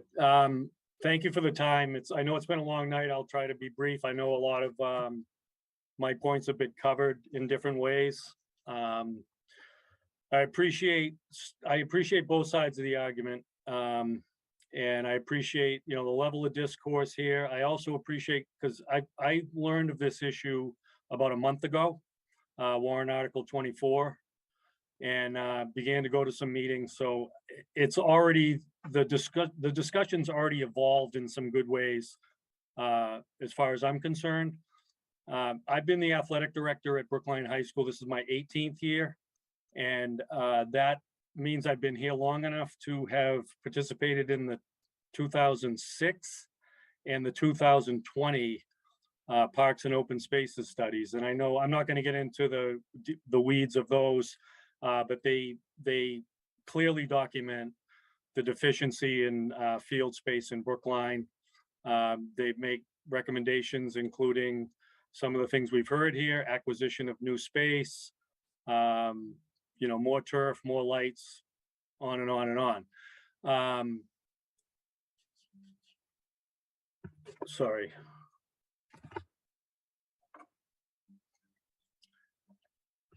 So I want to make the point that arguably in 2022, we're in worse shape than we were in 2006, because the 2006 study, although it did not include or Skyline and Downs were not built yet, the 2006 study did include them in the inventory.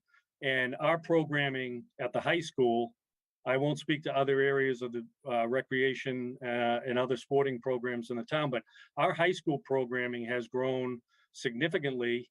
And, we've been kind of tasked along the way with trying to provide more programs as our enrollment has and continues to creep up towards, 2,600 or so. So we've added sports. We've tried to shoehorn people in all kinds of spaces. And an example, in the spring now, we have 750 spring athletes. Not every single one of them is on a field, but spring sports start on the third Monday of March every year, which can be as early as March 15th. The grass fields typically are not opening until early April. So you've got a 2 to 3 week period where we're cramming too many athletes into spaces that aren't meant to be used for outdoor sports. So lacrosse, baseball, softball, all crammed into gyms. Not the safest, but at least, we're keeping them active. And so I saw some pros and cons on one of the slides earlier. And, the pros and cons I listed, I would just say for, we're looking for access, we're looking for reliability, and we're looking for consistency of surface. And the artificial synthetic surfaces are providing all of those things for us, and the grass, not so much. Injuries, when we get to the public health and public safety, I like a lot of what I'm hearing on both sides, and I think my point of view is just to seek a balance somehow or another, if it's a compromise or a balance, where, you know, we're looking at some potential long-term impacts of, you know, risk associated with PFAS, and we've got to balance those against the short-term, what we can see right in front of us right now, the mental health.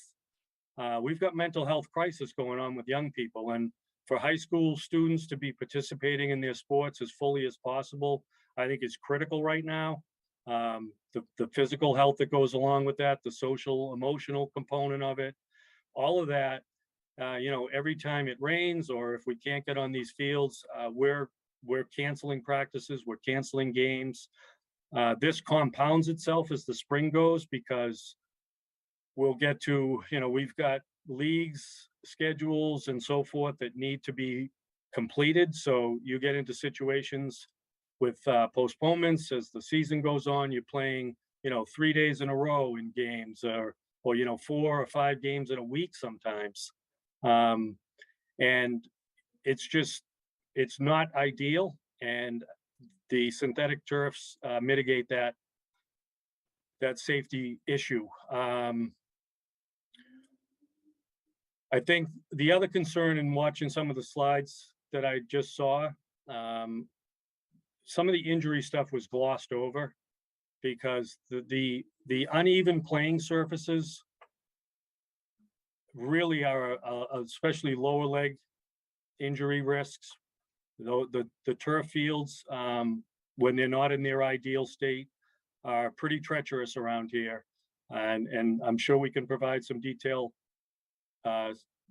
If there is a study that goes on, I'd be happy to be, I guess, the, you know, educational athletic expert.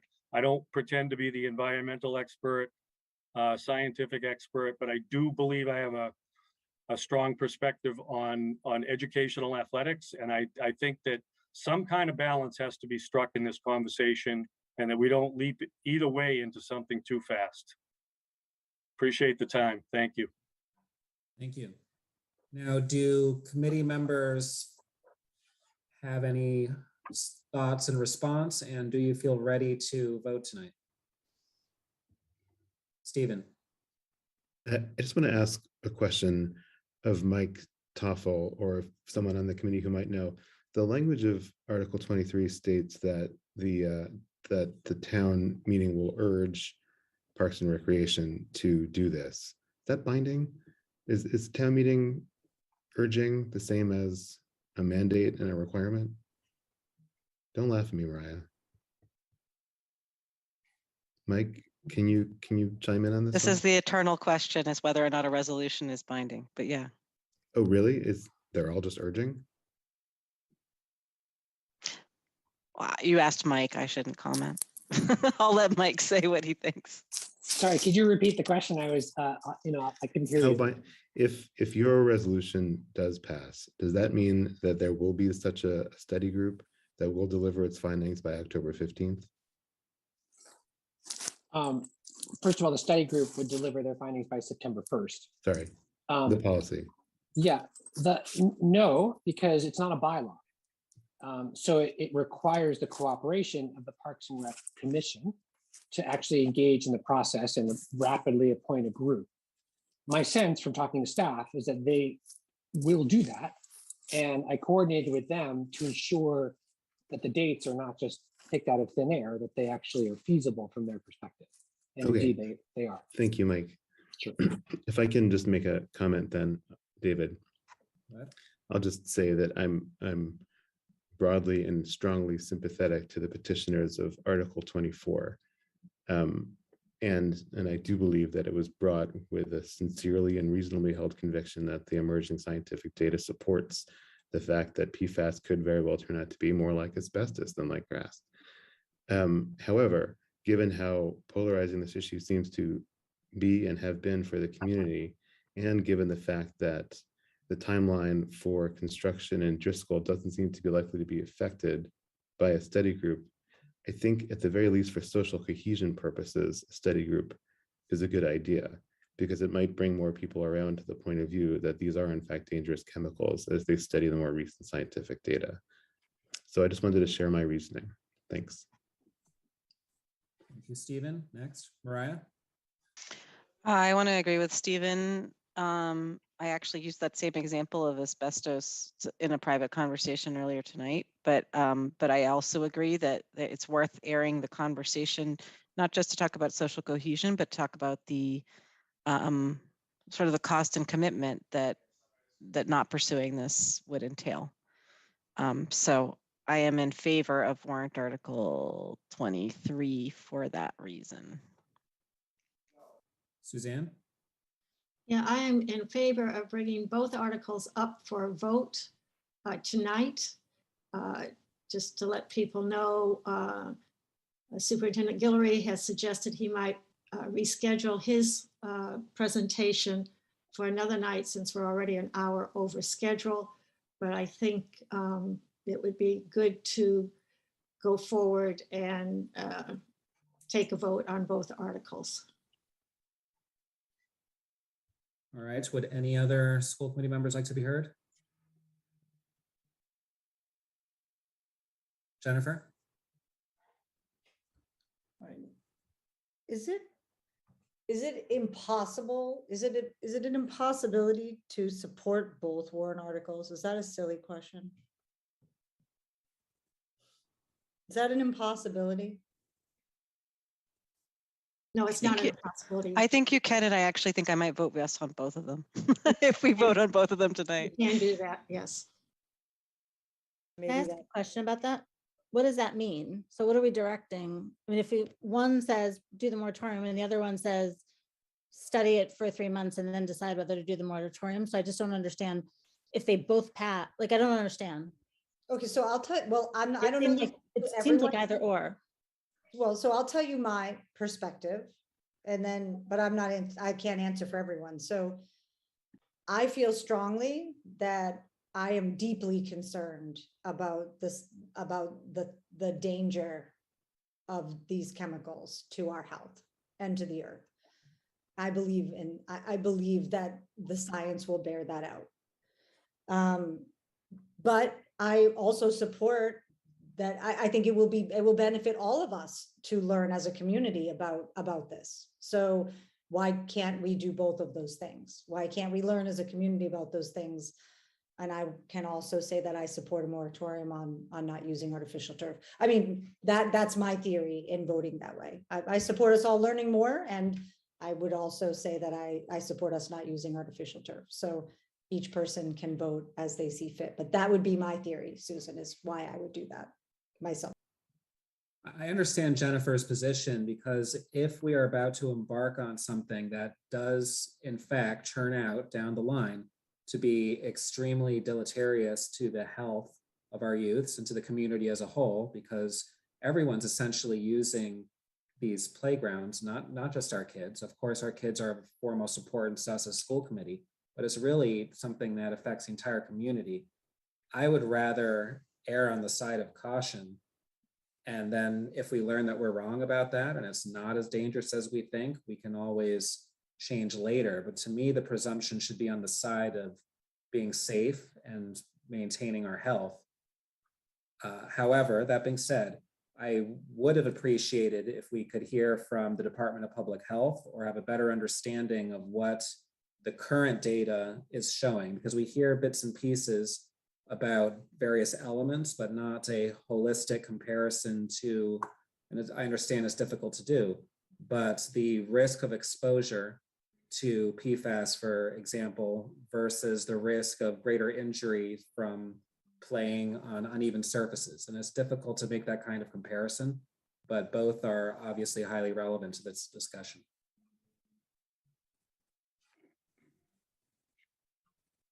Susan?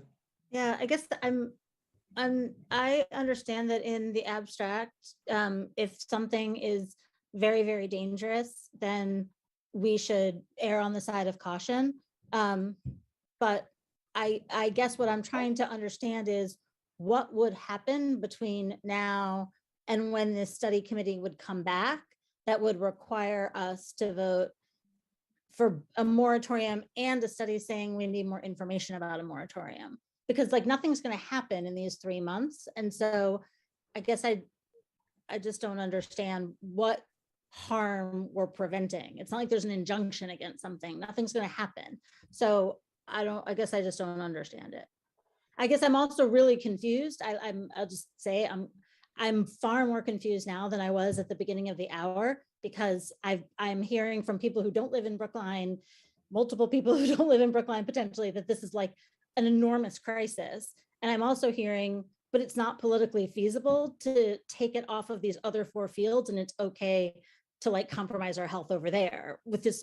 So like either it's a huge crisis, in which case like we should take it out of where we have it, like if it's that big of an issue, or it's not, and we should pause and think about sort of the different effects. Like I'm really struggling with the inconsistency of this. I'm just very confused. I'm calling the question. If we can do that at school committee, I'm doing that.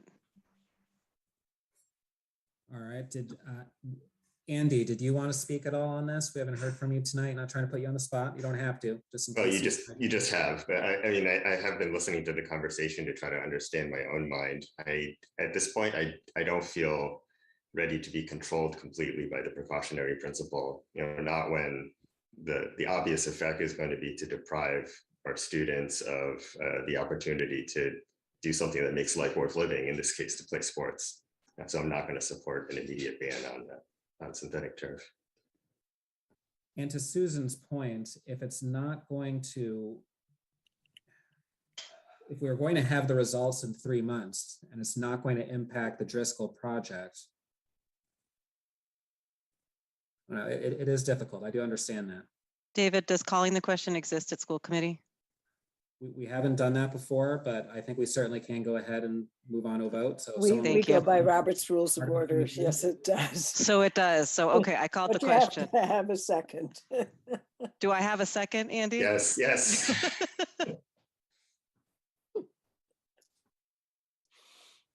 All right, Mariah, your vote on 23. Yes. Wait, sorry. Have both been moved, or has one been one? Yeah. We'll I just moved go- both of them. And Let's that do was one at a second. time. Let's do one at a time. So Article 23, I'm sorry, and who seconded that? Andy seconded. Okay. Mariah, your vote? On 23, yes. Helen? Yes. Andy? Yes. Suzanne? No. Stephen? Yes. Susan? Yes. Valerie? Yes. Jennifer? Sure. Yes. And I also vote yes. Now, Article 24 was moved. Do we have a second to Article 24? Yes. Okay, thank you, Jennifer. Jennifer, your vote? Yes. Valerie? No. Stephen? Abstain. Suzanne? Yes. Susan? No. Mariah? Yes. Helen? No. Andy? No. And I am also going to abstain. All right, so the noes have it on 24. And 23 passes. What was the final score on, or final vote on 24? 4-3-2 or something? 4-3-2. Okay. 3-4-2. 3-4-2. 3 voted yes, 4 voted no, 2 abstained.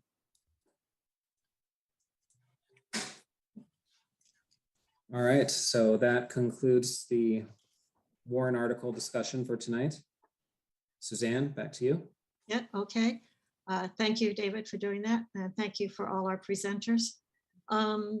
We are going to, as I said, Dr. Guillory, is that what you would like to do, to give that full hour to a future meeting on your entry report? That's correct. Okay, so we will reschedule that. And we'll move to, David, you're going to be up next because we're going to move to policy. All right, so for policy, we have a second reading of the restraint policy to quickly review the changes to this most recent version. In the definitions section, we modified the timeout language to try to distinguish it more from seclusion, which is illegal under state law. We also stated that if the timeout is occurring in a room with a closed door, that this needs to be reported consistently with the reporting requirements for the use of a restraint. And the reason for that is a timeout that takes place where a student is in a room with a closed door could have an equally traumatic impact on that child as the use of a physical restraint. Other differences with this draft compared to earlier ones is we put back in notification requirements for before a child returns home for the day from either the school or from a school-sponsored event. And the notification does not need to be in extreme detail at that early moment, because we understand that there would be other processes involved with making sure that the staff person who utilized the physical restraints, that the witness or witnesses who observed the use of the restraint have an opportunity to explain fully the circumstances behind it. And so therefore, a more detailed written report would come out in 5 business days. Those were the 2 main changes to this draft. Anyone have any questions, thoughts? I will add that the public comments that I've been receiving, people do seem generally satisfied with what we have right now as written. I'd like to move it as written. Do I have a second? Thank you, Stephen.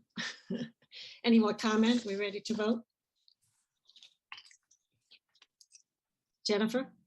I'm sorry, David, I just had a clarifying question. In this most recent version, were we able to link in the, or make reference to where the procedures can be found? We don't have that right in the policy. The procedures haven't been created yet, obviously. What I think we could do, just in terms of our website design, is make it a general practice to have links to procedures next to our policies so that it's easy to find. Who on the district side might be able to facilitate that? Or is that something we need to facilitate? Like, how does that work? Do we have a set of procedures? Do we have procedures in place to facilitate the connection of policy and procedures? And where does that workload fall? Anybody? I mean, I think we can certainly look at it, but my present look at our policy manual isn't one that's actually very user-friendly or clickable. So I think that this body of work is actually opening up a larger set of Pandora's boxes around what we're asking for. So you just need to be realistic about that, because that's setting a pretty high work demand for this type of move. So, I mean, I understand the need and I understand the desire for it, but the way that I found the actually find policies is I have to go in and actually do a physical search for words. So it's not as user friendly or searchable as some of the other mass school committee policy sites. So I think I'm asking, or Jennifer is asking it, and I'm gonna maybe try again with different words. It's not the policies, it's the procedures that are supposed to be developed by the administration that we're looking to link to. And so I'm wondering, is there a central place, Dr. Guillory, where those can be found? So I think I'll talk with Casey about that and look to see what our current special education, our Office of Student Support Services website actually looks like in terms of housing those. I mean, it goes across all of our policies, not just OSS. So I get yeah. Yep. Yeah, it may be, and that my concern, or not concern, but like my thinking is that it may be a larger website issue, which we may not have the budget or like the human power to do right now, Dr. Guillory. So like, I think it may be a larger issue, may not just be this particular policy. It may be a larger design thing that we may just need to think of, down on the larger list that we have ongoing, just to think about something that families have mentioned from time to time, that I think I just want to keep bubbling up to the surface to sort of facilitate their ease in being able to locate forms and documents, to facilitate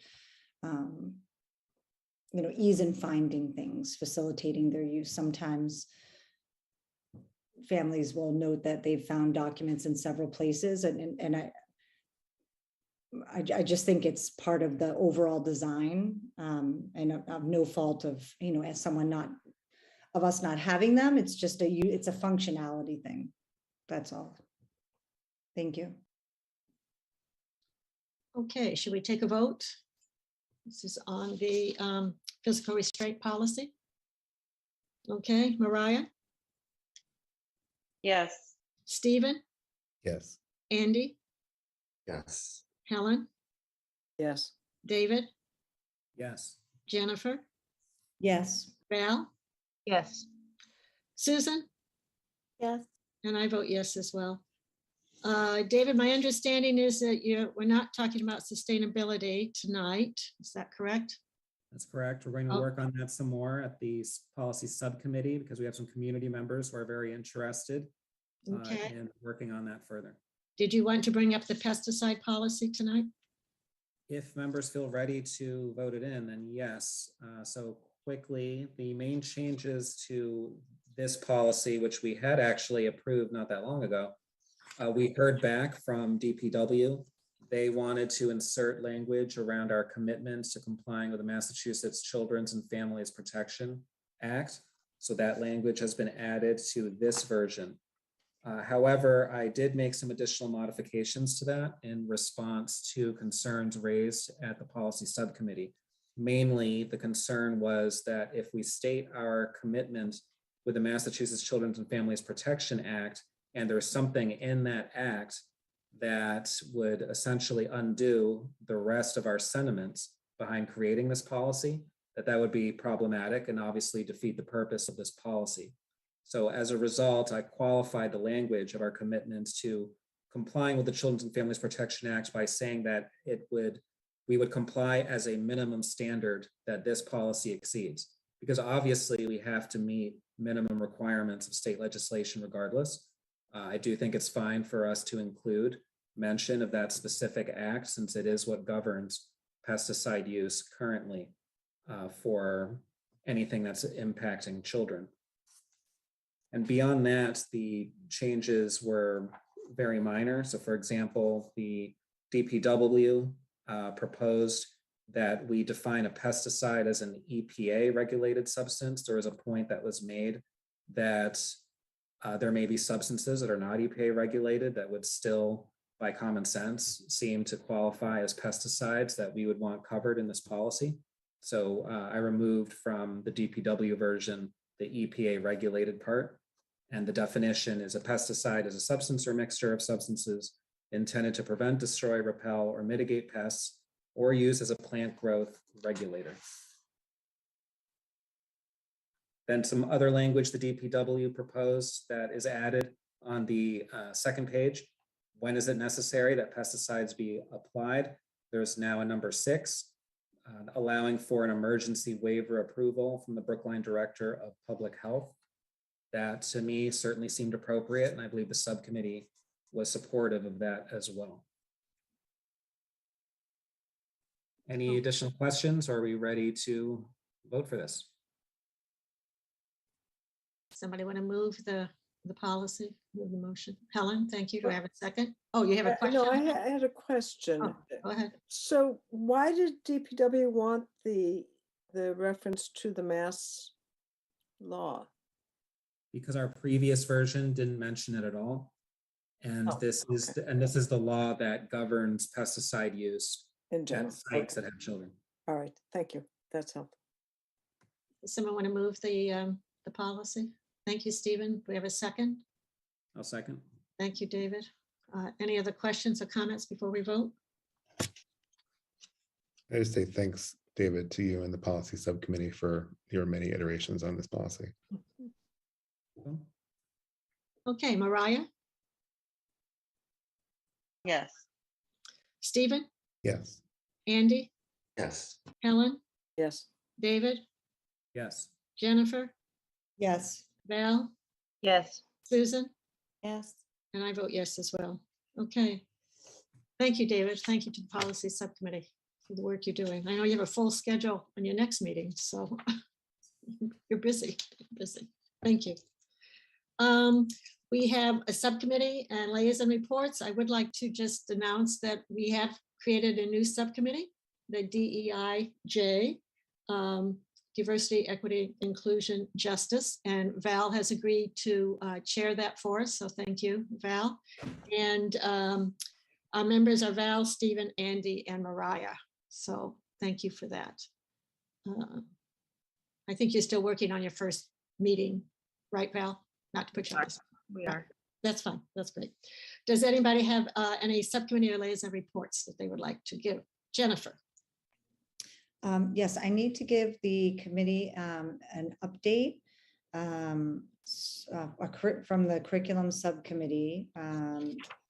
So the district has, I need to notify the committee that the district has submitted the Student Opportunity Act amendment prior to the April 1st deadline, as they were required to. And so you are officially being notified as the school committee of said item. And I do have some details. So I wanted to let you know what some of those details are. There will be more of a detailed update at the April's curriculum subcommittee meeting if you're interested and you would like more information. Hold on, let me scroll down to more information on this. I was more prepared. So the Student Opportunity Act really is intended to maximize the impact of our new Chapter 70 funding to close gaps in learning opportunities and gaps in student outcomes, including in achievement and post-secondary outcomes experienced by students in the Commonwealth. So implementation of the SOA, or the Student Opportunity Act, is planned to originally be taking place during the 2020-2021 school year. But due to the pandemic, the timeline for the year one implementation of the SOA plans have been extended to the 21-22 school year. So FY22 SOA plans, where there's an amendment template, which includes items to address the district's current progress in implementing evidence-based practice areas that were highlighted in the amended SOA plans. So for our district funding, this is based on the number of students that qualify. It's fairly nominal considering other districts' allocations. So for our funding in the FY21 budget items, do you want sort of the breakdown of what those numbers look like? Are committee members interested in those numbers? Do you want that level of detail? You can nod your heads or shake. Some people are saying yes and no. I'll do it quickly. There's only 4 item numbers. So we're talking about 123,000 in instructional materials and equipment. Those are things like curriculum packages, subscriptions, digital courses for K-5, $36,000 in professional development, $36,000 in student supplies and materials for new curriculum K-8, think math manipulatives, card packs, $35,000 in instructional materials and equipment for books, materials, and online access for materials in students in grades 6 through 8. So the district has consulted with DESE, the Department of Elementary and Secondary Education, and we did not need to submit any amendments specific for this year. So we will have people coming, folks from the district coming to the upcoming curriculum subcommittee meeting. So in April, so if there are further questions, people will be available to answer questions and talk in further detail. Are there any committee members who have questions about this? think it's pretty straightforward. We have discussed this last year at our curriculum subcommittee meeting. There was also an update to the full school committee. So I think we have covered this before, but it's important that the committee is informed and knows that we have submitted this amendment. Cool. All right. We've been Thank you, efficient. Jennifer. Thank you. Okay. Anyone? Again, we will also be meeting the week after break. So you're all invited. And the agenda will be posted before the meeting. Thanks. Helen and then Mariah. Helen? So two things. One, just as a heads up, I may need to cancel Capital for Tuesday and reschedule. Just so that members of my committee would know that. Also, we had discussed at one point some issues in terms of writing a letter to Lexington, and I'm pleased to let you know that Lexington has agreed to pay their fair share of what they owe for EdCo, and we can move on. Hopefully, there'll be a board meeting next week, and I think we're well set up to end by the end of the year. So those are my two. Thank you, Helen. Mariah? Two updates. First, the warrant to signing. It's been actually almost 2 months since I've reported out, just for a confluence of reasons. And so in that time, I've signed, and I think Andy has signed one batch, and I've signed the rest, I believe, for $2,679,000 roughly dollars. And nothing particularly to report in there, just the sort of the same stuff as usual, to the best of my recollection. And which is, of course, out of district tuition, food, school supplies, just the stuff that you would expect to see. Yesterday we had, now turning to the next bit, yesterday we had a finance meeting, and we had 3 major topics on the agenda. The first one was FY22, which is the current fiscal year 3rd quarter update. And Sam gave a nice report, and we looked at, and basically the big picture story is that the budget seems to be doing pretty well, and we won't end in deficit, which is great. And the second topic was the sort of planning for the upcoming budget year. We reviewed the calendar and who we have been meeting with so far. And talked about the upcoming meetings with the select board and also at the ARP hearing.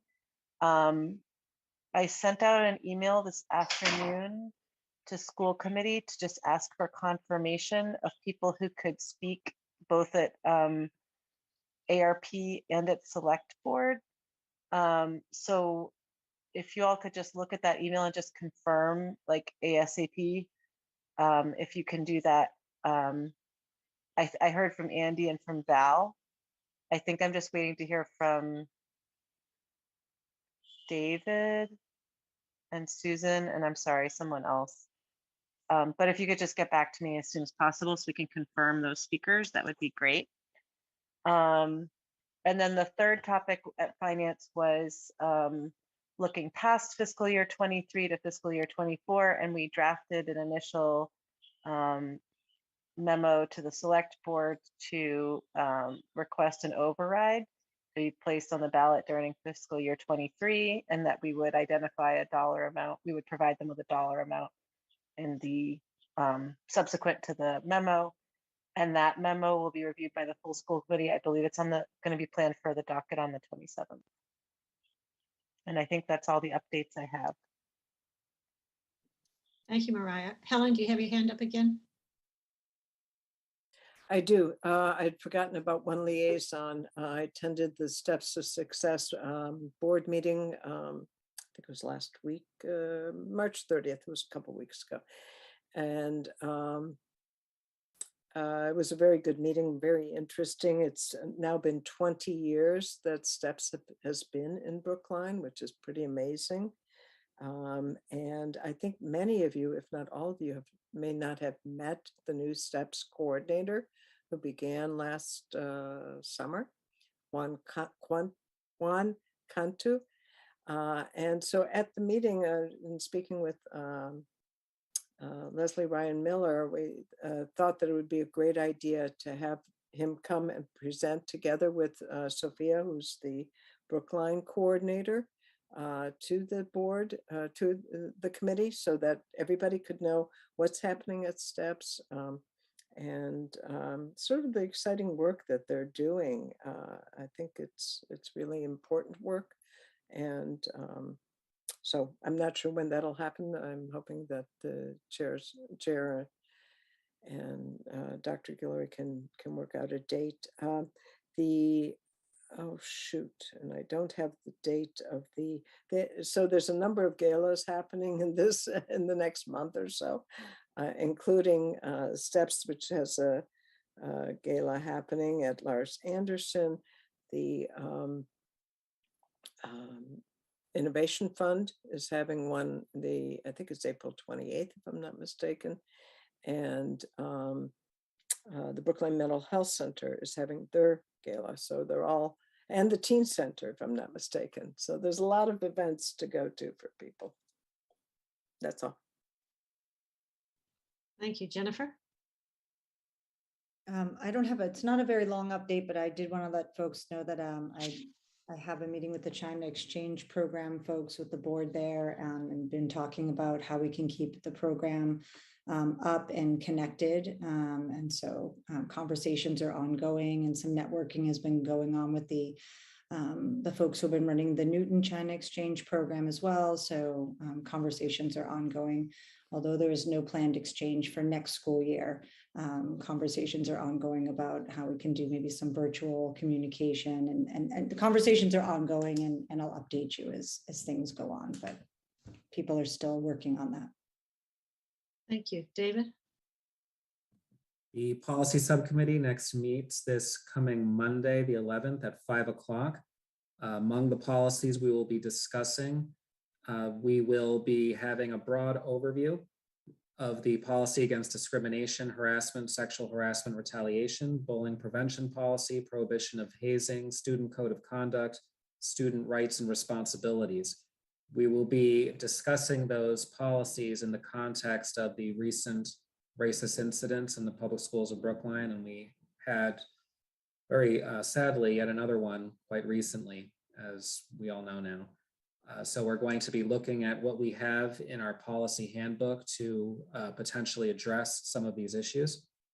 Other topics of discussion will be the possibility of creating a policy around school improvement plans. That's something that central office would like for us to pursue. Also, we will discuss a general school administration policy and more work on the sustainability policy. Okay, thank you. Anyone else have any report? Okay, is there any new business before we vote to go into executive session? Okay, seeing done, I'm going to move that we meet in executive session pursuant to Massachusetts General Laws, Chapter 38, Section 21A for the following purposes. Purpose 3, to discuss strategy with respect to collective bargaining with the Brookline Educators Union, Unit A and Unit B, and to discuss strategy with respect to collective bargaining with the BEU Unit A grievances, if an open meeting may have a detrimental effect on the bargaining and litigating position of the public body, and the chair so declares. Purpose 7, to review and approve executive session minutes from the following meetings, March 3rd, March 10th, and March 24th, 2022. Do I have a second to the motion? Second. Thank you. We'll take a vote. Mariah? Yes. Stephen? Yes. Andy? Yes. Helen? Yes. David? Yes. Jennifer? Yes. Val? Yes. Susan? Yes. And I vote yes as well. There is a separate, we leave here and go into a separate link for executive session. We will not be coming back to open session. So those who are leaving us, have a good night, and the school committee members, I will see you on the other side at the executive session link. Thank you.